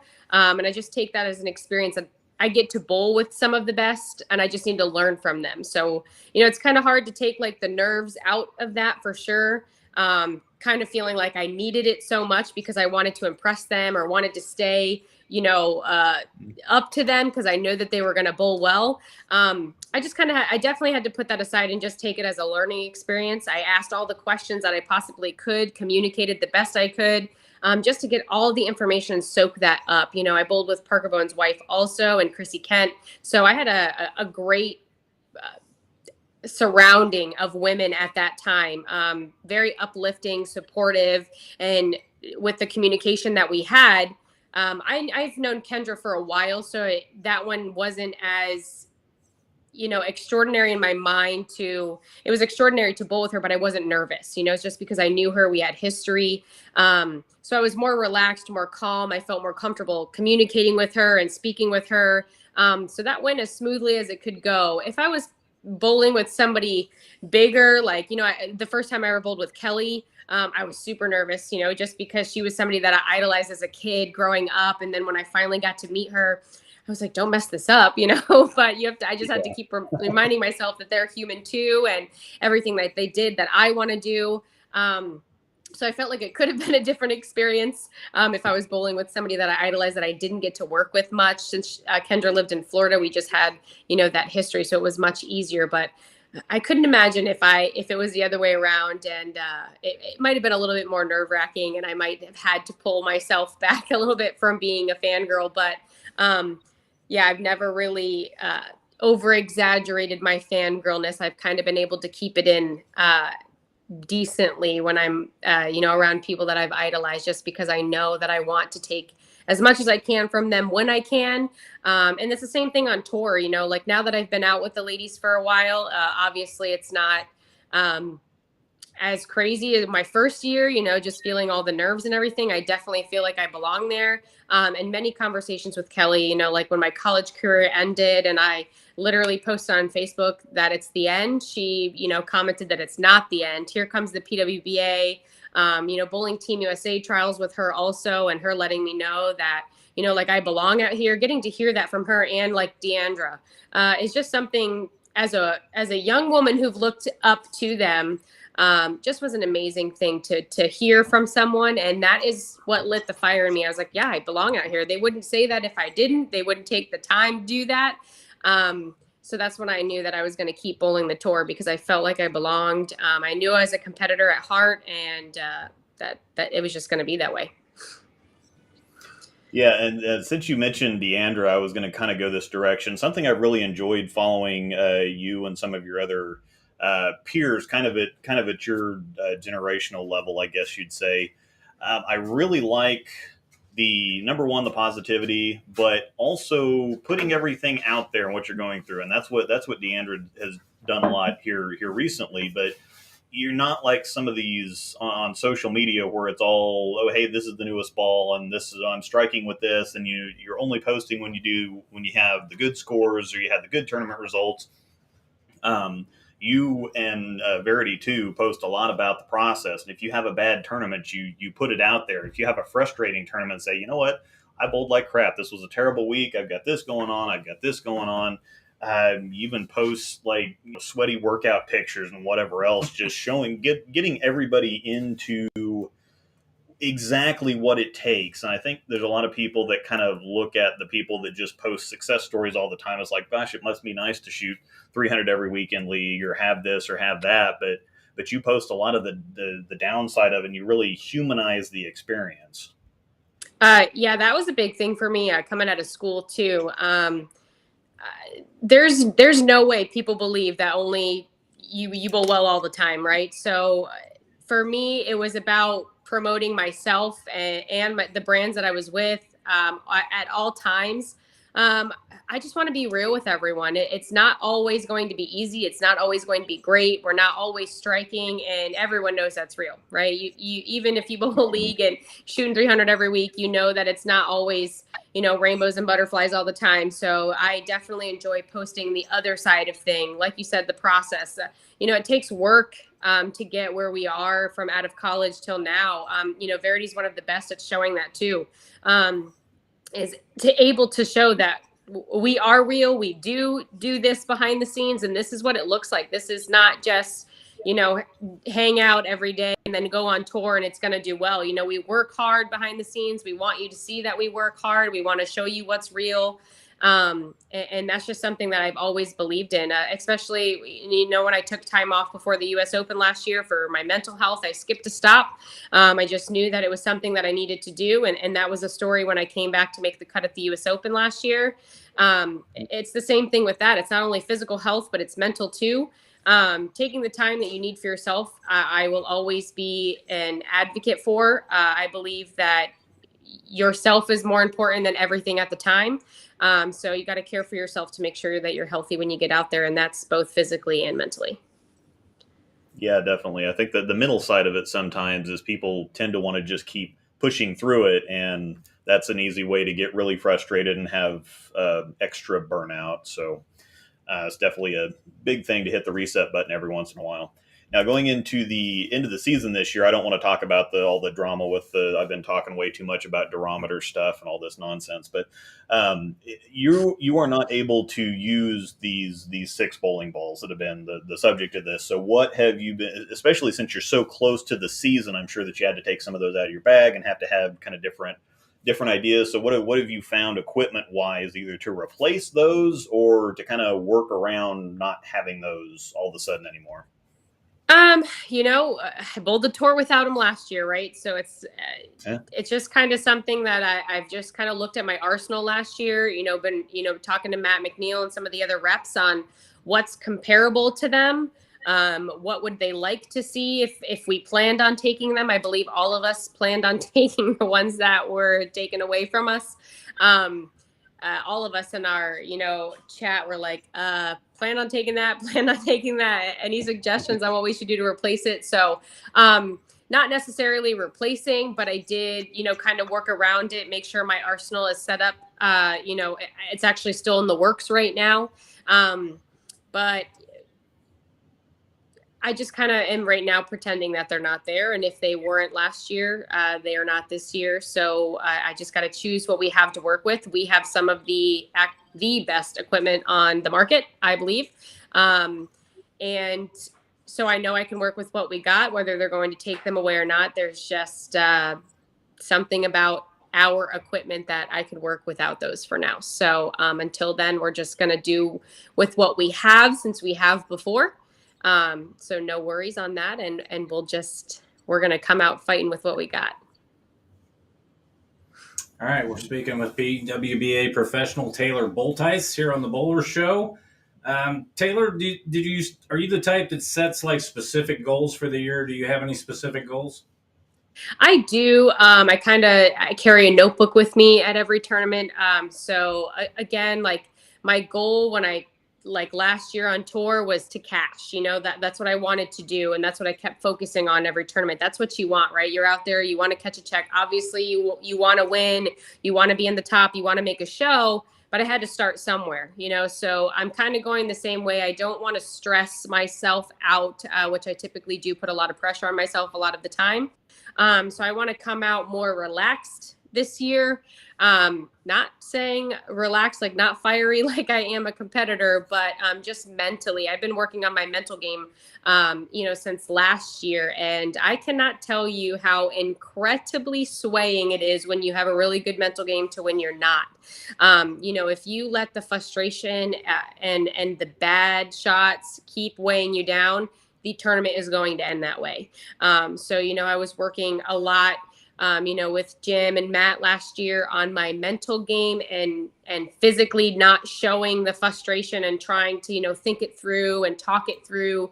On tour, sometimes when I'm lost or frustrated, I talk really fast. So Sean Ryan's like, relax, you're talking way too fast, take a breath, just because I'm trying to get my mind to catch up with like all the ideas that I have, or why isn't this working, or what can I do? So again, I'm just going to take everything that I used last year. I was able to make almost every cut last year, and the year before, I made it through all the PTQs, which was amazing, hoping not to pull any of those. Not fun to go out stressed like that. However, sometimes I feel like they're beneficial, so I use that to my advantage at that point. So yeah, I do have some goals set for myself this year. I'd like to make a show. To 2020, when I won my first regional title coming out, I thought that was going to be my year, and then here came COVID and took that away from me. So we took that time off, and then coming back, in 2021 to make basically all the cashes except for a couple. Obviously Realist had some bad tournaments and got close, but wasn't enough. So this year is going to kind of be the same. I'm just going to, set my first goal is to, bowl well in qualifying, make the cut, catch that check. And now that you're sitting comfortable that, you got your money back, or however you want to think about it, now it's just focus on, the next step. So, making the next cut and then making the show. So I do have a few goals for myself this year, and being able to bowl all the stops. Very lucky, feeling very blessed that I have that opportunity, and just going to take that opportunity and run with it. All right. Before we get to the chat line here, we've got a good question in the chat room for you waiting. But before we do that, I'm going to ask my favorite question that I ask of every professional. Luke's probably least favorite question that I ask. Who is your? So you talked about the middle game. Part of that is who you cross with. So tell me who your favorite person to cross with, and maybe one of your least favorite persons to cross with. Not sure I'm going to specifically say any of my least favorite. However, he's got to try, right? Yeah, some of my favorites are definitely, like Verity, since we went to college together, being able to watch some of the things that she does or the moves that she makes. And sometimes we still communicate even though we're competing against each other. It's just one of those things that since we grew up together, if you will, in college, that we just have that relationship. So definitely one of my favorites. Kelly Kulik's also one of my favorites, just with how relaxed she is all the time. Even if she's bowling at her worst, you'll never know, just because she keeps working, and we've seen her, be at the bottom and make her way to a show quick. So it's just something that I take with me there. Lindsay Boomershine is another one, super close to her, enjoy bowling with her. We're able to chat during tournaments where it's not so, you get to take your mind off it a little bit. It's a little bit easier to compete that way. So those are a few of my favorites. Of course, Shannon O'Keefe's another one of my favorites. Now that she's on staff with us, I'm looking forward to, being able to watch some of that for sure. And Liz Johnson. Liz Johnson's another one that I just enjoy bowling with. You just got some of those people. My least favorite, all I'll say is my least favorite people to bowl with are some of the people that never stop talking. Not even saying those are pros. Sometimes you just want to focus, or you're in that spot and you just can't concentrate. And I enjoy talking to everyone, I really do. But sometimes I'm just in that space where I'm like, okay, I just got to focus on myself for a minute. And sometimes people don't always read the room. And then the double jumpers or the really slow, sometimes it just throws off your, feng shui that you got going on. But nobody in particular could I pick out and be like, I can't stand bowling next to or with. And so that would be it. How about just initials? Oh my gosh. No. One initial now. All right, Luke, what do you got? What do you got in the chat there? All right, there's a question from a buddy of mine, Mr. James Niffen. What's one piece of advice that you wish you could go back 5 years and give yourself, bowling or otherwise? Wow. Incredible. I might say to purchase real estate sooner. That has nothing to do with bowling, but I bought my house 2 years ago, literally right before COVID. But now that I own my home and realize that the money that I'm putting into that is actually mine and not renting and just throwing that away, that's kind of something I would have given myself a while ago. Now that real estate's hard to come by, and at this time, 5 years ago, I wish I would have purchased a couple more properties like my dad and I wanted to until we waited. Now it's a little too late, so we're going to have to wait on that again. But definitely would say have purchased real estate.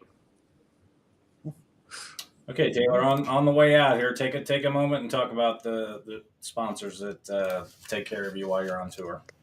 Yeah, obviously Global and Storm in general, and all the fantastic companies we have, along with the 3G shoes.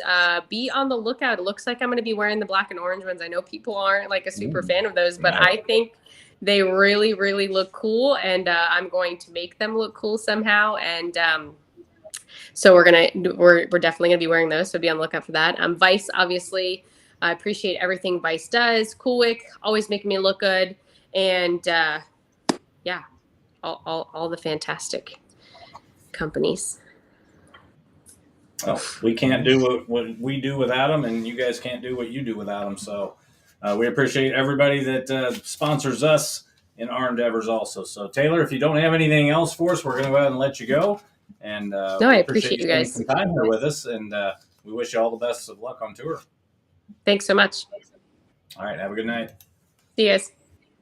All right, that was Taylor Bulthuis, saying that right, hopefully. Yep. PWBA professional, giving us a little insight into her middle game and her favorite cross, and definitely not her least favorite cross. Yeah, one of these We've days. had people answer that. Yeah, before, we're going to get somebody one of these days. We have had some people answer that before. All right, well, let's move on to one of our least favorite people. Actually, he's one of my favorite people in the whole wide world. Occasionally, he puts some hot dog things on Facebook that are very disturbing. Actually, he had a disturbing post. I don't know if you saw it, Luke, but let's go ahead and bring him in. It's time for Cannizzaro's Corner. Matt, welcome to the show, sir. What's up, guys? How are you this week? We're doing good. Let's get that out of the way first. What in the world happened? Was that just they were putting new tires on the stand, or what was going on? Where's the hot dogs at? It's all good. Everything is safe in hot dog world. There was a line 8 deep earlier when I walked by.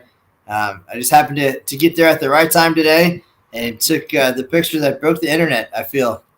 I don't know how many bowlers tried to cancel their spots for this year because if there's no hot dogs, then why even come? I would be number one, obviously, on that list. Now, did you decide Farish has already bowled, Pfeiffer hasn't bowled, so did you come to a conclusion who's going to be more upset about that? Well, I actually think Farish had a deal with Bowling Ball Express for so many hot dogs shipped directly to him each week, prepaid when he was here with some of his bracket winnings. So I don't know for sure, but it's possible. But those guys, they could do some damage there for sure. Yeah, no doubt. So let's hope the hot dogs come back. The high scores came back again this week. We saw a lot of guys from New York. I mean, they talk about the secret Wisconsin shot because there's so many good bowlers from Wisconsin who come out there and do well. But apparently, if you're from New York right now, you're popping 300 and you're popping some big all-event scores. Well, I'm looking at the news feed right now here, and I already thought that if you were 55 plus, this was probably going to be your year. And now, if you hail from upstate New York and you're 55 plus, just bring the cash, load up in all the brackets, do everything. This could be the Eagle year, 300, you name it, because that's what it seems like. And last night, again, 68-year-old John Ice shooting 300 in an inspirational 12 strikes that, again, bringing that average back up. It was skewed because of Kevin McCune, who was just 22. But those seasoned veterans getting the job done, and I'm ready to move to New York and start practicing and come back and chase some Eagles. Yeah, we may or may not talk about that later, but John, and actually I saw the 3 shots, and I know he's not bowling Matt anymore, but I never realized John was that old. He's just so smooth, and it was kind of funny to watch his reaction. It was just kind of like a little walk in the park. I'll just walk up, let it go, and turn around, and all of a sudden his teammates were happier, I think, than he was. Well, that was one of those things. And the post that I made on our our Facebook page especially, was the old adage about the iceberg, right? You have only so much that you see above the surface, and usually 90% of it is below the water. So you have no idea what's going on, or how fast is the duck paddling under the water. All of those cliches that there are, and I knew that was going to get a reaction. Him not having a reaction would get a reaction from the folks, and I wanted to give them the opportunity to read that story and really understand what John was about, and hopefully change their tune, because there were some pretty mean things said without even knowing the situation. But the things that John has been through, with the 2 brain surgeries, he had a tumor. He went through that, had COVID when COVID wasn't even a thing yet, and was in a coma at one point. Then he has the long COVID, which is lasting effects. So much going on in his brain and chemically. And he was talking about some of the pills and things he has to take just to get through a day, let alone a trip to Las Vegas to bowl in this prestigious event. And those guys have the bar set very, very high. Their expectations are up in the clouds even, and rightfully so. They came together. They won a couple of Team All Events titles. Of course, Todd Savoy, part of that group. He's got 6 Eagles. Sam Lanto and Todd, both Hall of Famers. And we know, in talking to Matt McNeil over the years, what the Lakers mean to this event, to this sport. And that was the group that he aspired to bowl with someday. And he got there. And a lot of his success was with, and potentially in part because of those guys working together the way that they do. And then for John to go through all he has and to be able to put on a performance like that. And he was borderline at the end of it. When it was time for the interview, they almost asked me for, can we have a half an hour, because he's not here right now. And that's really what it gets to at that point. They said sometimes they'll be at an event and he'll just be on another planet somewhere. And 1 minute he's talking and the next minute he doesn't know where he is. And it's so sad. And they talked about it. Sam Lanto opened up a little bit because they bowled together for 30 years. So in their 2006 photo, John looked like the guy who just got back from 24-hour fitness every single day, right? He was Amleto. He was Brian Voss. He looked good in 2006. And, he said that's really helped him in his mid-60s. He was at the top of his game, and feeling strong. And then all of a sudden, something happens and it's downhill fast. And just hearing some of the things that he's been through, and then to see that. So then to hear that and then watch the video, it makes sense, and it makes it that much more impressive that, when he said he didn't even remember being at the 2021 event, except for half an hour of the entire trip. This is an action-packed 4 or 5 days for most bowlers, and he remembers 30 minutes of it, but still shot 1,800. That is phenomenal. That says a lot about his skill set, and then just what he's overcome. Yeah, probably the most underrated guy in that group, with all the stars you talked about, and Charles Vachal also with Matt. And actually, Matt McNeil, I don't know if Luke knows this, but he has made it into every interview today, from Amanda Vermilyea to Gianmarc. Actually, I'm not sure about Taylor. Oh, yeah, Taylor. Taylor he's the PWBA tour rep. Yeah, So, exactly. yeah. So Matt McConnell's scores made it in there to each and every person we've had on the show today. But I'm glad you brought up that story, Matt, because these are the types of stories that people don't know about. I didn't know about, and I really didn't. I've seen John bowl a lot out there, and know how good he is. And without the reaction, I had no idea. But this is why we have guys like you out there to tell us these stories and put the pen to paper. And I know you're kind of an early bird coming into the queue here. Did you happen to hear any of the talk I had with Gianmarc? I did not hear any, but maybe give me the highlights. Well, he talked about a demanding editor of his that helped him out and made him a better writer. And so I brought up yourself, who tried to turn me into Mike Lupica from a small, well, maybe not so small, but a ball of clay that wasn't very polished. So I told him I understood that, you can't just go out there, watch the guys bowl, get a little interview, and then write some stuff down. The writing part is very important, and I expressed that to Gianmarc, and of course told him the influence you had on me, and how fast I want to get out of Vegas last year.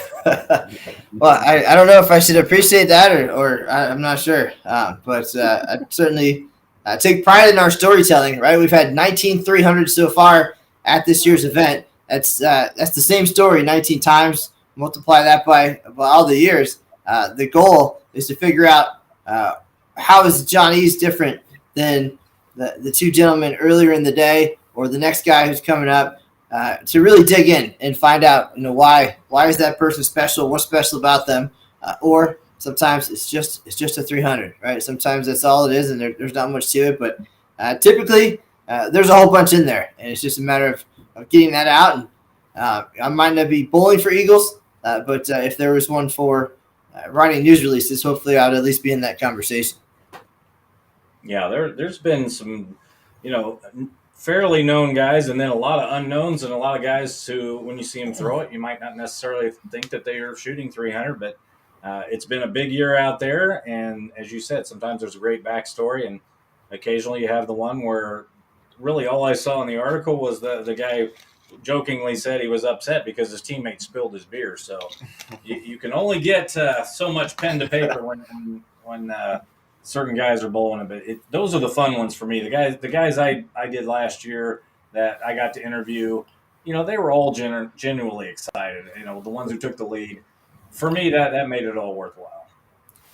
Well, and that's their moment, right? That's why we're there. It could be once in a lifetime, and you just never know. So we're there to give that level of customer service and to meet those expectations when you come off the lanes. If that is going to be your moment, we're going to make it as special as possible. We're going to tell your story. We're going to post the video, and hopefully you'll get all the congratulations you deserve. And if we can get that onto your hometown media and get you some attention at home, that's what it's all about. And then if we can turn a first-timer into a second-timer and have that person come back, maybe bring somebody else, and all of a sudden down the road you're a 50-year guy now talking about that time 45 years ago when you bowled 300. So it all somehow comes around. It all makes sense. And if it doesn't, we'll sell it to you anyway.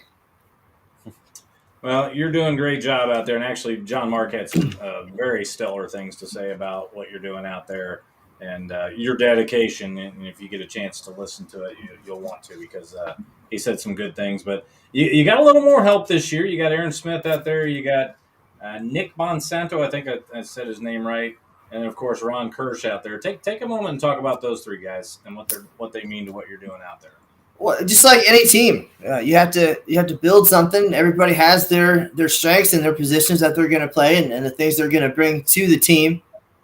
We've dubbed Ron the leader of longevity, the managing director of milestones, whatever you want to call it. He has taken a liking to handling all of the business for the 50s and the 60s and next year's 50s and 60s. So, it's something he can relate and really gets in and talks to them. Again, we're talking about 31 50-year guys. The story right there is pretty simple, but each one of those guys has a background, has a story. Ron's there to take care of them, make sure they're comfortable in their visit, and then sitting down with them to hear all of those details, and then giving it to the world. Nick comes in. He's a bowler. He bowled in PBA regionals on the East Coast decades ago. So he's got the experience there. He knows all about the sport and the nuances and many of the players as well. So he also brings a sports radio background to what we're doing. So there may be some video opportunities or a podcast here and there. So ways to play to his strengths along with what we do collectively, which is watch the bowling, watch the scores, and figure out what's happening so we can write those stories and take those pictures and videos. And then, of course, Aaron Smith is the glue. He holds it all together. He's behind the scenes most often, pen behind the ear. He's out there getting the job done. He's the quarterback. He's delegating. He's keeping things going. So we all know where we need to be and what we need to do. And we saw it just the other day with Brianna Listener. When she came out for her debut, she bowled with Shannon O'Keefe. The way that all came into play and fell into place was just it was pretty awesome. A lot of teamwork involved there. And then as a PR team, we went out there, we attacked it. Everybody had their job. Ron was taking pictures. he was getting quotes. Nick did an interview. I went and I talked to them separately, and I wrote the story, and then we pulled it all together for a very nice package, celebrating that young lady's first time at the Open Championships and the opportunity to bowl with Shannon O'Keefe. So that's the goal, right? Everybody come in, do what you're good at, do what you enjoy, and then we'll put it all together, and it'll be pretty special. Waz, believe it or not, Waz had some strengths, and we played to those last year. And we had Sam and Cassidy and Ron in his first year. Everybody contributed very well, and then was able to develop other skills and interests along the way, things maybe they didn't know they were going to enjoy. Waz really took a liking to the agate, which basically is just typing up the standings at the end of each day so we can prepare those for the hometown newspapers. Not everybody enjoys that, but that was Waz's thing. So we're glad to have that contribution, and that's how we roll here. All right. On that note, I'll turn it over to Luke. So, do you happen to know what kind of names you got coming up here in the next week or two? You got any celebrities on their way out there? That's the best part now. We used to make the list of notable bowlers who was coming. I kind of like the surprise, to be honest. And maybe I'll walk into the restroom, walking in the morning. Who do you see? Oh, hey, there's Eric Vermilyea. Walking, or there's David Lubinsky standing at the hot dog cart, or whatever it is. I think that makes it more fun.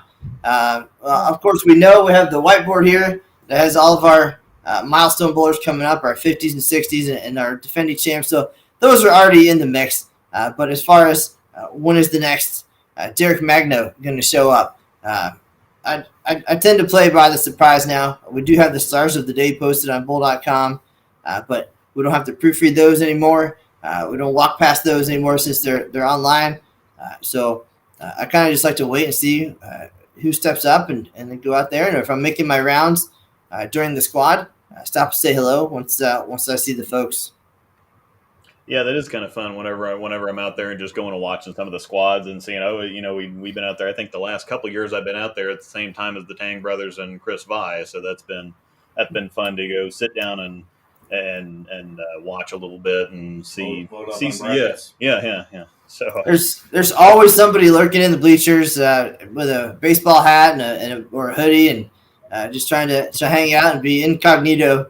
And then you see them up there, and then all of a sudden there's a crowd, and so it's a good time. It's always a good time. That's the best part about this event. Even though every day is exactly the same, it's really not, because it's different folks. And you never know which 3 or 4 bowlers are going to bowl 300 that day. Oh, yeah. One final thing here. Did you happen to escape away to the USBC convention? I heard that was a pretty good time. I did not, but thanks to the amazing Bowl TV staff, I was able to tune in and watch from the office here. So had the live scoring on one screen, had the convention and the Hall of Fame dinners on the other. So I don't feel like I missed a whole lot, and didn't have to put gas in the car. So I think it was a win-win. But of course, the Bowl TV guys, they are all over the place now. There's so much going on, and that was just one of the many things. And getting to hear the speeches from the Hall of Fame dinners and hear some of the updates from the staff at the convention. It's all good stuff, and so it was very convenient, of course. It would have been nice to see some folks in person. Many of them did make their way over here to come and bowl or say hi. But typically we'll see everybody at some point. But in all these years, being at the Open Championships, not a lot of convention visits for me. I've never been to the Intercollegiate Team Championships as a staff member, and only a couple trips to Junior Gold as well, just based on the timing of this event. Luke, I don't know if you know this, but I believe it was 2018-ish, maybe 19, that I actually made the whiteboard. I was the dignitary in the month of June that year. So, Matt, do you remember that? Why in the world would you have me on the whiteboard? I must have had some brain fog. I was very focused on the hot dog eating contest in Coney Island. We took a train ride down to that for July 4th. I think most of the month of June was spent planning that. And somebody must have snuck your record in or snuck it on the Excel spreadsheet, and just unknowingly it was up there. Yeah, well, I that was one of my highlights. I actually took a picture of that. I think it's lost in a phone or two before, but I used to take pictures of that, and I think you and Aaron had your own little fantasy top 5, which I didn't make the whiteboard on that for some reason, unless you were even senior classified. I'm not sure you would even pick me. But before we let you go, Matt, we've talked about the bowling, we've talked about hot dogs, we've talked about all the special stuff that's going on out there at the USBC tournament. Is there anything else big going on in your world that you'd like to talk about before we let you go?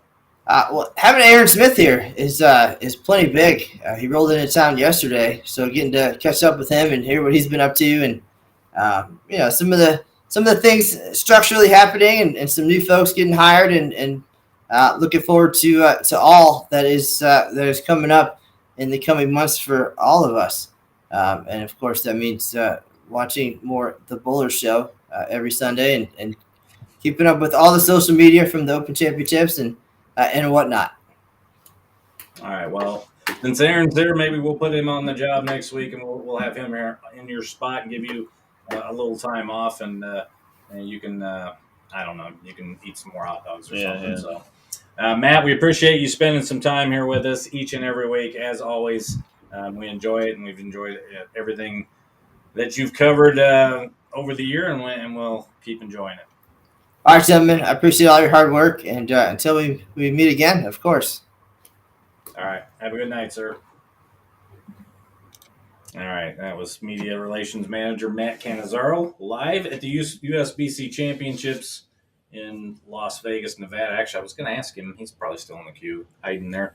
You want any final words, or want to say something to Parker Bohn? We got to intermix that a little more. We got to work. Yeah, we got to. If we plan this ahead of time, so we can get a couple people on here at the same time, so I don't have to stutter so much. Yeah, we'll just let them take over the show. Well, we are not going to do that today.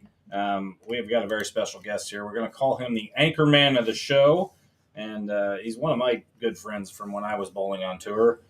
He only has 35 more PBA Tour titles than myself. And, of course, he just won the PBA 50 National Championship down in Florida. His name is Parker Bohn III. Parker, welcome back to the Bowler Show. How are you, gentlemen? Thanks for having me. We're doing great. First and foremost, the golf game today. Who'd you play with, and how'd you play? Oh, I played with Tom Hess.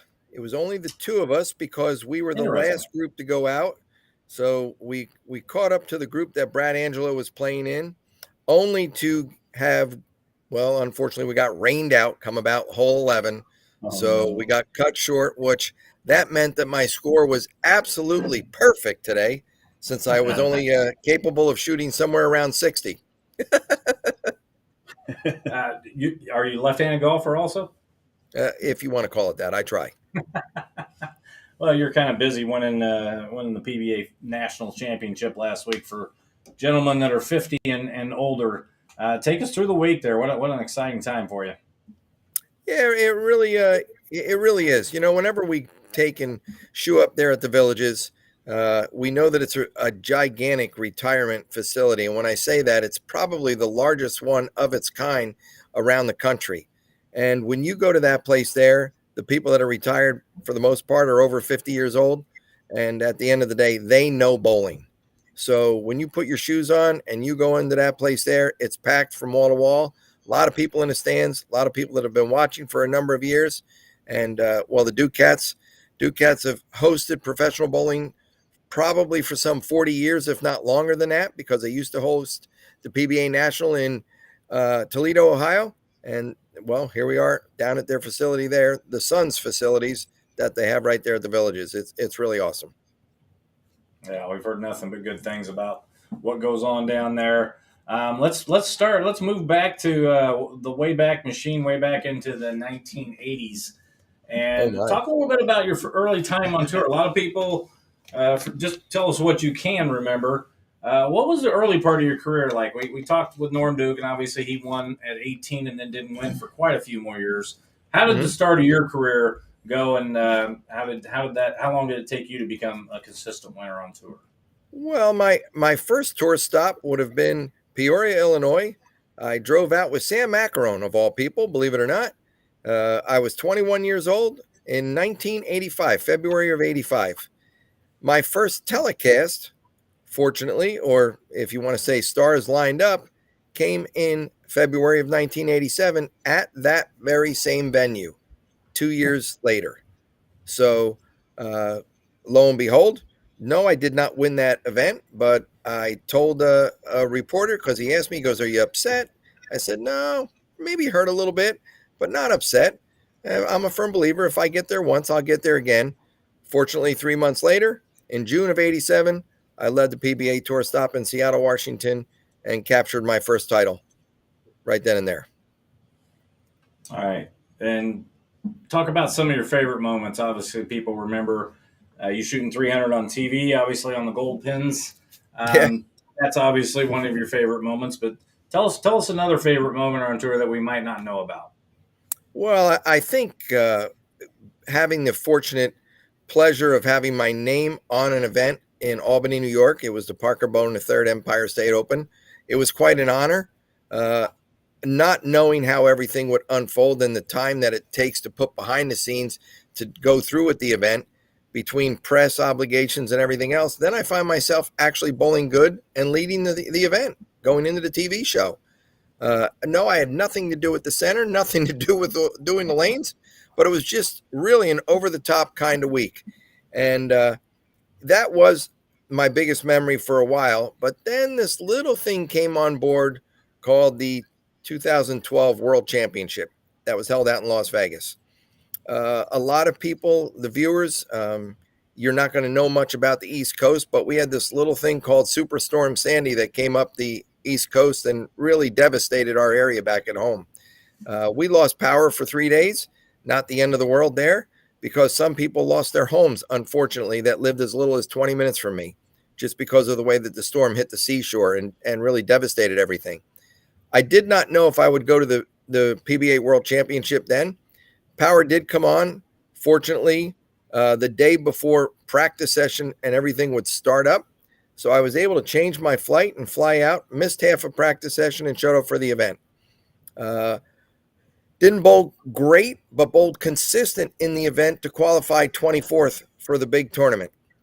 So I'm the last man standing, snuck in there and worked my way through match play. And I was the last man standing when they cut for the top five.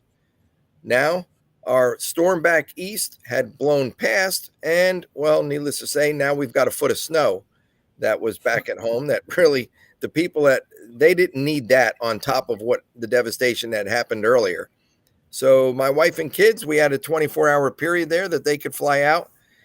Fortunately for me, they were sitting in the front row as I was very, I'll say, graciously accepting the fact that I worked my way through 4 opponents and then found myself collecting the check-in trophy with a memory that my children can still remember to this day. Okay, it's time for my 2 favorite questions here that I like to ask each guest. Actually, some of the guests I can't ask the first one, but and I want you to answer this honestly. When I was on tour in the late 80s and 90s, do you remember me? Yeah, I do. You hooked it quite a bit. You were not afraid to make your ball go left. That's a check mark I'm putting here on the positive side here. I appreciate that. I might use that soundbite here and there. For people, some people still think I didn't, really do it. I made 2 match plays in 3-ish years. I bowled like half the year. I qualified for the PBA Touring Players Championship only once. And back then I believe it was 2/3 of the season. Correct. So didn't have a lot of time on there. Actually, I remember I bowled the senior masters in I think 19, and I went up to some bowlers that I hadn't seen in a while, and I talked with them and. Norm Duke and some others, but yourself and Walter Ray came up to me and said hi. And I was kind of floored by that. And that just kind of tells me a little bit about either partially your character, but then also, some of the stuff you noticed when you were out on tour. And obviously my name's a little different than, if I was Joe Smith or Robert Smith, you might remember me differently, but it kind of struck me when both of you guys came up to me. I thought that was pretty cool. Well, when a guy's out there on the road doing what I'll say the touring players themselves do for more than just a couple of weeks, and you were that guy. you were out there for a couple of months, maybe not religiously for 2 or 3 years consecutive, but you were out there for a length of time that really everybody knew who you were or knew of you. And then as time would go, I got a little problem going on with the lights here. I don't know what's happening here, guys. Speaking of power, Sandy. Hopefully Sandy's not coming Yeah, back. no, we had some storms going on in the area, and it looks like we're flickering on and off. But you were out there, and then maybe you went home for a couple of weeks, but then you were back out there for a bunch more weeks. So when it was all said and done, you were a player, and everybody knew who you were. You are going to cut this, right, Luke? You're going to cut this soundbite. Cut that Yeah, off. yeah. Make sure you know right exactly what Parker said that, please. I can even chop it up a creative way too. I can make all kinds of things happen here. All right, now that we've recognized that I was one of your favorite touring players to cross with, talk a little bit about some of your other favorites that you like to cross with, and maybe one that you didn't like to cross with. Well, I mean, through the years, you meet a lot of guys that come out there on tour. And we all know that some guys, the big dream for anybody, and I'll use myself, is you want to say that you're a PBA champion before it's all said and done. And we all know, unfortunately, that a lot of guys can't say that that happened to them or that they were fortunate enough. But guys that I enjoy crossing with, the guys that I would room with through the years, obviously I told you at the beginning it was Sam Macarone, and I'm really going to date it back to Jimmy Pritz, to Don Janello, guys that I used to room with all the time. Another guy that maybe you heard of or remember, John Kirker. Okay. John could throw me across the room, needless to say. And it was just funny when I say those things, but your close friends are the guys that you start rooming with. By all means, the next two guys that I'm going to mention, and may one of them rest in peace, Johnny Petraglia and Mark Roth. The two of them were out there on tour, and this light is really getting to the best of me here. I think I'm going to have to move locations here. All right, guys. You take your time. You That's do what it. you need to do. We're going to someplace else. I'm down here in the basement trying to do the best I can. But, they're my good friends. So when you would cross with them, you really understood where they were coming from. But at the same time, you could actually talk about a lot of things that were going on maybe at home. So, but that would happen and change through the years. Roommates come and go. We all know. Jason Couch and me started the room together for a number of years. He came out on tour, I believe it was 90 or 91. And we had a stretch probably longer than most of at least 10, maybe 12 or 13 years that we were out there on the PBA tour together every week in a hotel room. And we would change, I'll say roommates or share roommates. Guys like Dave Wadka would be around with us and enjoy a little bit of time. My future brother-in-law at that time, now he's obviously my brother-in-law, Doug Kent, another guy that I would stay with. A guy named Dwayne Fisher was out on the road quite a bit. So, roommates, I'll say that I've probably had somewhere between 20 and 30 of them through the years. I started rooming with Sean Rash there somewhere around 2004 or 5. We roomed together for well over 10 years, had a great time together. And now things have turned over the other way. Now I've got this guy named Tom Hess, so he can throw me across the room too. Well, you're putting up with Jason Couch and Tom Hess. I got to say, you are a saint, sir. Well, they always tell me they can't understand how I won the Steve Nagy Sportsmanship Award. And I said, Jason, I won that 4 times right prior to rooming with you, and then it all went away. So that makes a lot of sense, and that's pretty funny. You talked about like Jimmy Pritz and Don Janelle. Those were a couple of guys that bowled well here in my hometown. Did you ever get a chance to bowl the King Louis here in Kansas City? I did. The one that was connected to the ice skating rink. Yes, I did. I bowled that on 2 different occasions. I didn't have a lot of success there in it. I'll be the first to admit that. But then, lo and behold, for whatever the reasons, we didn't go back there. And, either that or I skipped it. So we'll just have to say that it didn't work out to be very productive for Parker Bohn. Well, here's a little tidbit for you. I actually knew your wife before you knew her, I think. She bowled at Wichita State, correct? Yes, she did. Yeah, and my wife bowled at Central Missouri State, and they had a lot of clashes back then. And I actually remember her. Oh, she was solid back then. Yeah, she's not afraid to hook it. Actually, she hooks it more than I do, still to this day. Wow. And it's one of those things, some of us throw the ball, let me say, and try to knock over 10 pins. And then a lot of us create power. Well, let me tell you, when I tell you, all three of our children have way more hook and power than probably Leslie or me ever thought of. And speaking of Justin, he's bowling our tournaments here in town. I run tournaments here, Kansas City tournaments, and Justin's bowled a couple now, and he's done pretty good. Yeah, he's going right there to Wichita State. He's a shocker.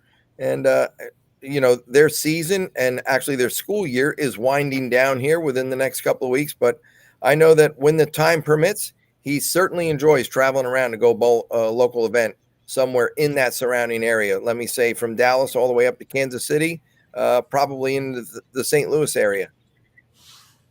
Yeah, and his first shot on TV was a strike, and I believe he said that your first shot on TV was a 9 count. So he's going to hold that over you. He's got the bragging rights there. I can't take that away from him, and he made sure that he pointed it out to me. So, just I guess I have to live with that one. So, yeah, that's one to live with. That's a good thing. So.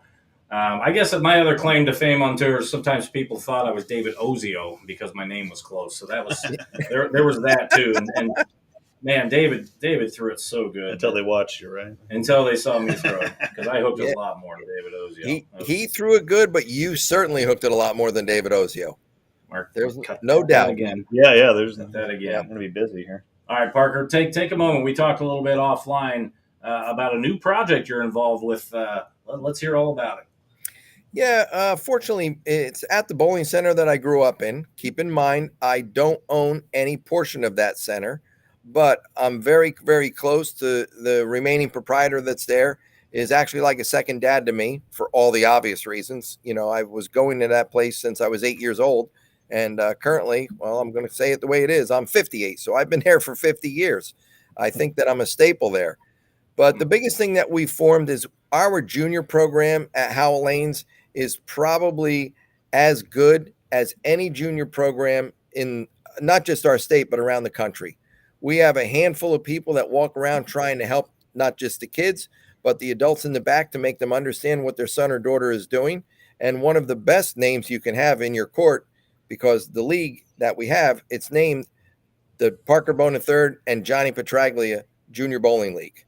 So when you have Johnny Petraglia in your court, how can you possibly go wrong at that point?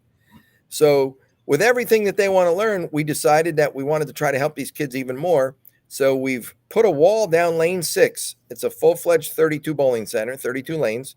There will not be 32 lanes any longer. It will be a 26-lane center, and the wall down lane 6 will stop that lane. I joke with everybody, it'll be walled up now forever.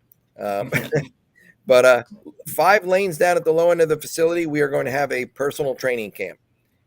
It will be set up there. We are bringing in 4 brand new Brunswick GSX machines, mainly for the pin setter purposes of setting up spares. We all can use spare recognition. I don't care what level you're on, guys. The guys in your backyard or ladies that could use a little bit of help on their spare game. And when we say that now you want to go down and shoot a 10 pin for 20 minutes or even longer, you have the ability to put it up into the machine and the machine will set up just a 10 pin. We're bringing in 1 string pin machine. Why are we doing that? We're going to bring in a string pin machine because it's a novelty item, but I believe that the younger generation is going to see facilities that are full-fledged with string pin machines, and you're going to have to bowl a tournament and understand how your pin action is going to get tangled up a little bit from time to time with those strings. So we've called it Rev Rates. So, people that want to go on there, they can check revrates.vip, but we're also going to have Bones Elite Training. And the slogan behind that is, if you want to get better, you can bet on it. That's awesome. All right, Luke, you got something for Parker? Yeah, I got a few things here. This is probably something you're tired of talking about, but I saw a quote the other day from Earl Anthony that said something about people keep talking to me about being a left-handed bowler. He's like, I just want to be known as a great bowler, period, not a great left-handed bowler. And both Dave and I are ambidextrous. I bowled for probably 15 years right-handed, and I'm kind of trying to spent the last several years trying to improve and get better lefty. And it's fascinating to me because the differences between the sides when you're trying to be competitive it's crazy. But you being on the left side, how do you kind of see that, or how do you view it? Well, it's unfortunate the way that we play our game, that realistically the game is split up in half. There are two sides of the lane, one being the left side, one being the right side. But the way that I look at it is right-handers have to play the lane based on what they're bowling on. And it's no different than what we have to do on the left side. We all have bowled tournaments that the scores are high. We've all bowled events that the scores are very low or challenging. But regardless of whether you're right-handed or left-handed, regardless whether you have one hand or two hands on the ball, regardless of how straight or how much you hook it, Dave, and I'm kind of pointing at you right now, okay? But at the end of the day, somebody is eventually going to stand tall and collect the check and trophy. I would certainly love nothing more than to say it's me. But if it's not me, I have zero problem walking up and congratulating whoever that is. It's kind of sad. Our sport is broken up, left-handed and right-handed. But for all the bowlers that are listening, the guys themselves or the ladies, the competitors, more than likely 99.9% of the time, we are not oiling the lanes. We are just a competitor bowling on a pattern or a condition that somebody else has put forthright on the lane. Please remember that each and every time you shoe up. Yeah, definitely. I mean, that's a good way to look at it, and it's very interesting, but I think it does kind of all even out in the end, and the way that transition works, and sometimes the one side starts out easier than the other, and then by the time transition hits, it ends up harder, or you hit certain houses that are maybe a little bit more playable. I guess we won't say easier, we'll say more playable on one side of the lane versus another side of the lane. Then the next house will be kind of the other way, and so it all kind of evens out at the end of the day. And that's kind of one of my big takeaways. It won't stop people from saying what they want to say about it. But moving along, what's it? We were talking about Justin a minute ago. What's it like? And seeing him bowl, and he's pretty good. So what's it like with you and your kids as far as the coaching advice? Do you kind of stand back from? I know that Carolyn Doran Ballard's talked about when Alyssa's bowling. She's like, I have to go somewhere else because this isn't going to go well. I just need to let Alyssa do her thing. So what's it like with you and your kids? Well, I back at home, we give a lot of lessons. There's no doubt. My wife, Leslie, and myself, along with a bunch of other people. But the common occurrence that happens so many times, we'll be standing there and we'll tell one of our children to do something. And it doesn't matter if it's Justin, Brandon, or Sydney, okay, because they're all three very competitive and they've learned how to bowl on the lanes and compete with everybody else. But we will tell one of our children to do something, and they will absolutely look at us and say, well, that won't work, or I can't do that. And they'll go down to the lanes and they'll go back to doing what they're doing. And the parents will sit there and look right at me and go, I can't believe that your kid just told you that. Okay. And, I look right at him and I go, folks, you got to understand, I'm not Parker Bohn, the professional bowler to them. I'm dad. And there's no way that I can possibly understand what they're going through right now because dad is not there. He's too old. All right. But they've gotten a lot smarter. They've gotten much, much better with that. And now I will say we are at least up to 3.5%. No, no, we're further than that. They will listen to us more times than not now because it's like all the other kids and guys, the two of you and myself were no different. Okay. There were times that we looked at our parents and said, they can't possibly know that what we're trying to understand here. And they don't know what we're talking about. But in actuality, we all grow up at some point and we realize that our parents were much smarter than we ever gave them credit for. And now they do listen to me, and not just me, but Leslie too, way more than they ever did before. Yeah, I was going to say, my wife and I both turned 40 last year, and I still just, it's like holy crap, were my parents the same way at the, when you're younger than 40, you think that 40 is a big deal. Like you think that you're old or something, and you show up to 40, it's like, holy crap, were my parents, in our situation, still not feeling like we've got hardly anything figured out. And then, of course, you get a little bit older than that, and 40-year-old kids, whatever. It's Yep. I remember 40. Yep.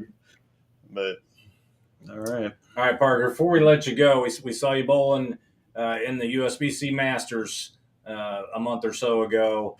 What are your plans upcoming for the future? Are you going to try any other events on tour? Or are you going to stay with PBA 50, or you're just going to ride off into the sunset soon and start collecting super senior checks?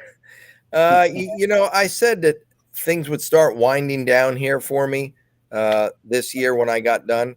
I know that I've had one or two conversations with Brunswick. I may put up with it. I may go out there one more year, and I don't mean put up with it in a bad way, because I very much like to compete. I very much like being out with the guys that are out there on the regular tour as much as the PBA 50 tour. But when I say that, I want to be somewhat of a competitor. I don't want to be that guy in the bottom of the barrel or the bottom 5 places. There's not a bunch of or a lot of enthusiasm for that. I want to be that guy that has a chance more weeks than not.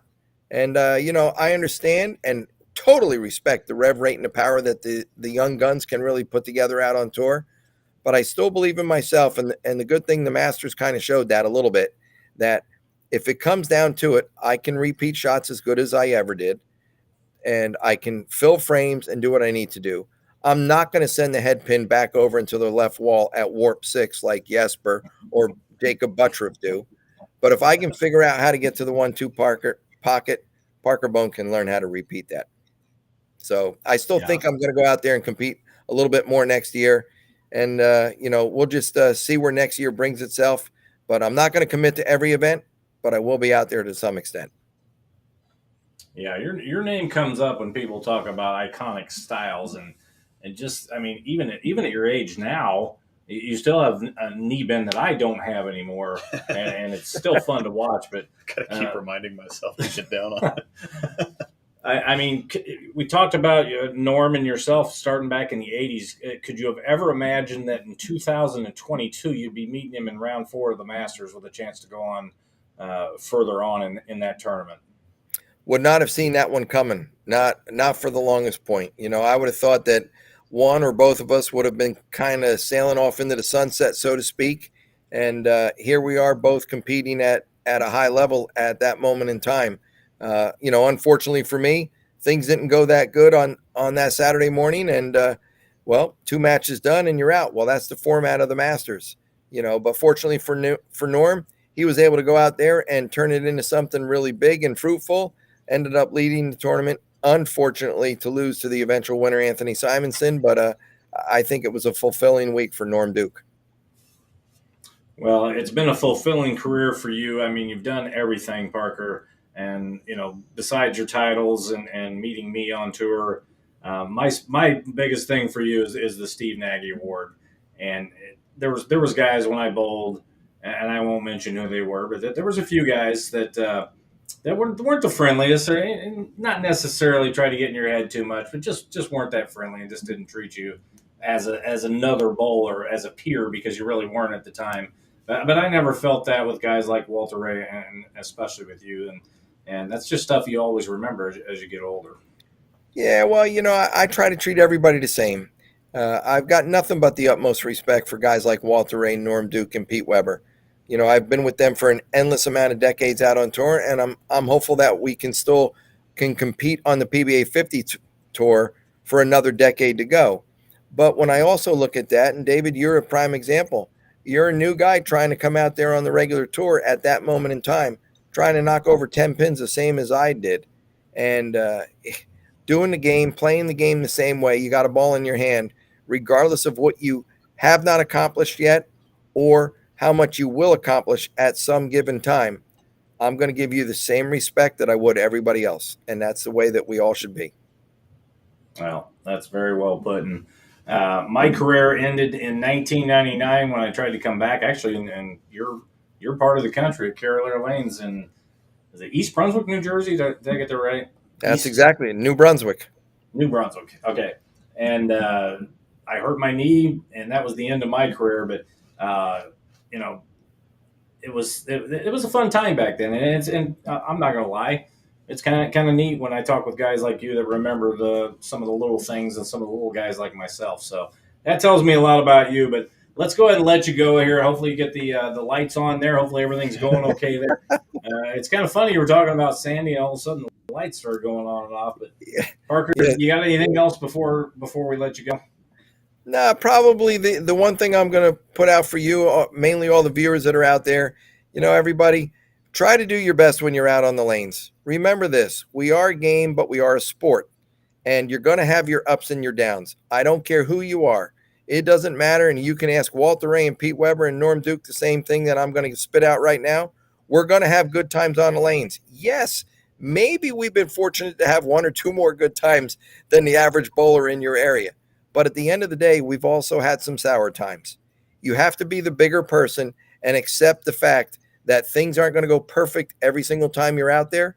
And if you can do that, you'll find out that greater times are certainly right around the corner. Absolutely. All right. That's a perfect way to end this. Parker, once again, thank you very much for spending some time with us and actually going a little long. We have no time constraints, so we could stay all night if we wanted to, but we will let you go. And once again, thank you for your graciousness, and we appreciate you coming on the show tonight. All right, guys. Well, thanks for having me. To you and all your viewers, take care. Have a great time, and hopefully we'll get a chance to see you this week on the Top 5 telecast here in North Carolina as well. All right. Well, good luck to you. Thank you. And have a great night, sir. Thanks. All right, Luke. One of the good guys in bowling there, Parker Bohn III. 35 PBA titles. I believe he has 7 PBA 50 titles now, of course, with the PBA 50 National Championship just this week. And, boy, I'll tell you what, it's kind of fun for me sometimes to wax poetic with guys who actually remembered me. I've got like 3 check marks here, the different times that you need to cut some things that he said about me that, I tell people sometimes. Yeah, I can do some. I bowl on tour, and they're like, whatever, you bowl on. You didn't know anybody. Well, he remembered me hooking the ball. Yeah, get your own sizzle reel there. You can say, yeah. You're going to work on that this week, Brent. Yeah. That's going to be at the top of your list because you don't have anything else to do in the bowling world. Absolutely nothing. All right, Luke, we got anything else here? We want to thank our sponsors here, of course. Let's do that real quick. Actually, I before I forget, I got to wave to Gabby. Gabby, hi. Every week. That actually needs to be our out somehow. Yeah. When we get the outro, maybe you can put me in there doing that. But once again, we want to thank all of our sponsors. Of course, our title sponsor, Storm Bowling, Christie, Hampshire at S&H Custom Homes, Double J's Pro Shop, James Graham, Bob Foster with BobbyJacksons.com. Of course, our shirt manufacturers, Cool Wick and I Am Bowling. Of course, you're with Turbo Grips and Bowlers Mart and SRGBBFS. Yeah. All right, hashtag Storm Roto Grip Bowling Balls for sale on Facebook. So, Luke, if you don't have anything else, let's go ahead and wrap this. We do have one small thing. Something good here in the chat, or no, we have something even a little bit better. I'm a little frightened. Tomorrow is the day that comes around once a year where my wife will be older than I am for 3-ish months. Wow! So. Angel's birthday is tomorrow. Did not realize that, and I forgot to mention her at the end here. Of course, she's producing the show as usual and did a great job with all the technical stuff we had going on today with people on the phone and then a little bit of the echo problems. So, and that lasts for how long did you say? 3 months? 3-ish months, 3.5 months, something like that. So, that's great. So, yeah. All right, let's wrap this thing up. I think we've spent enough of everybody's time here. Once again, thanks to everybody in the chat here. Also, we got to a few chat questions. We appreciate all the guys in there. And once again, that is going to do it for this week's edition of the Bowler Show with Luke Rosedal and myself, Dave Waswo. And we will see you next week right here. Thanks for watching. Still need to make an outro.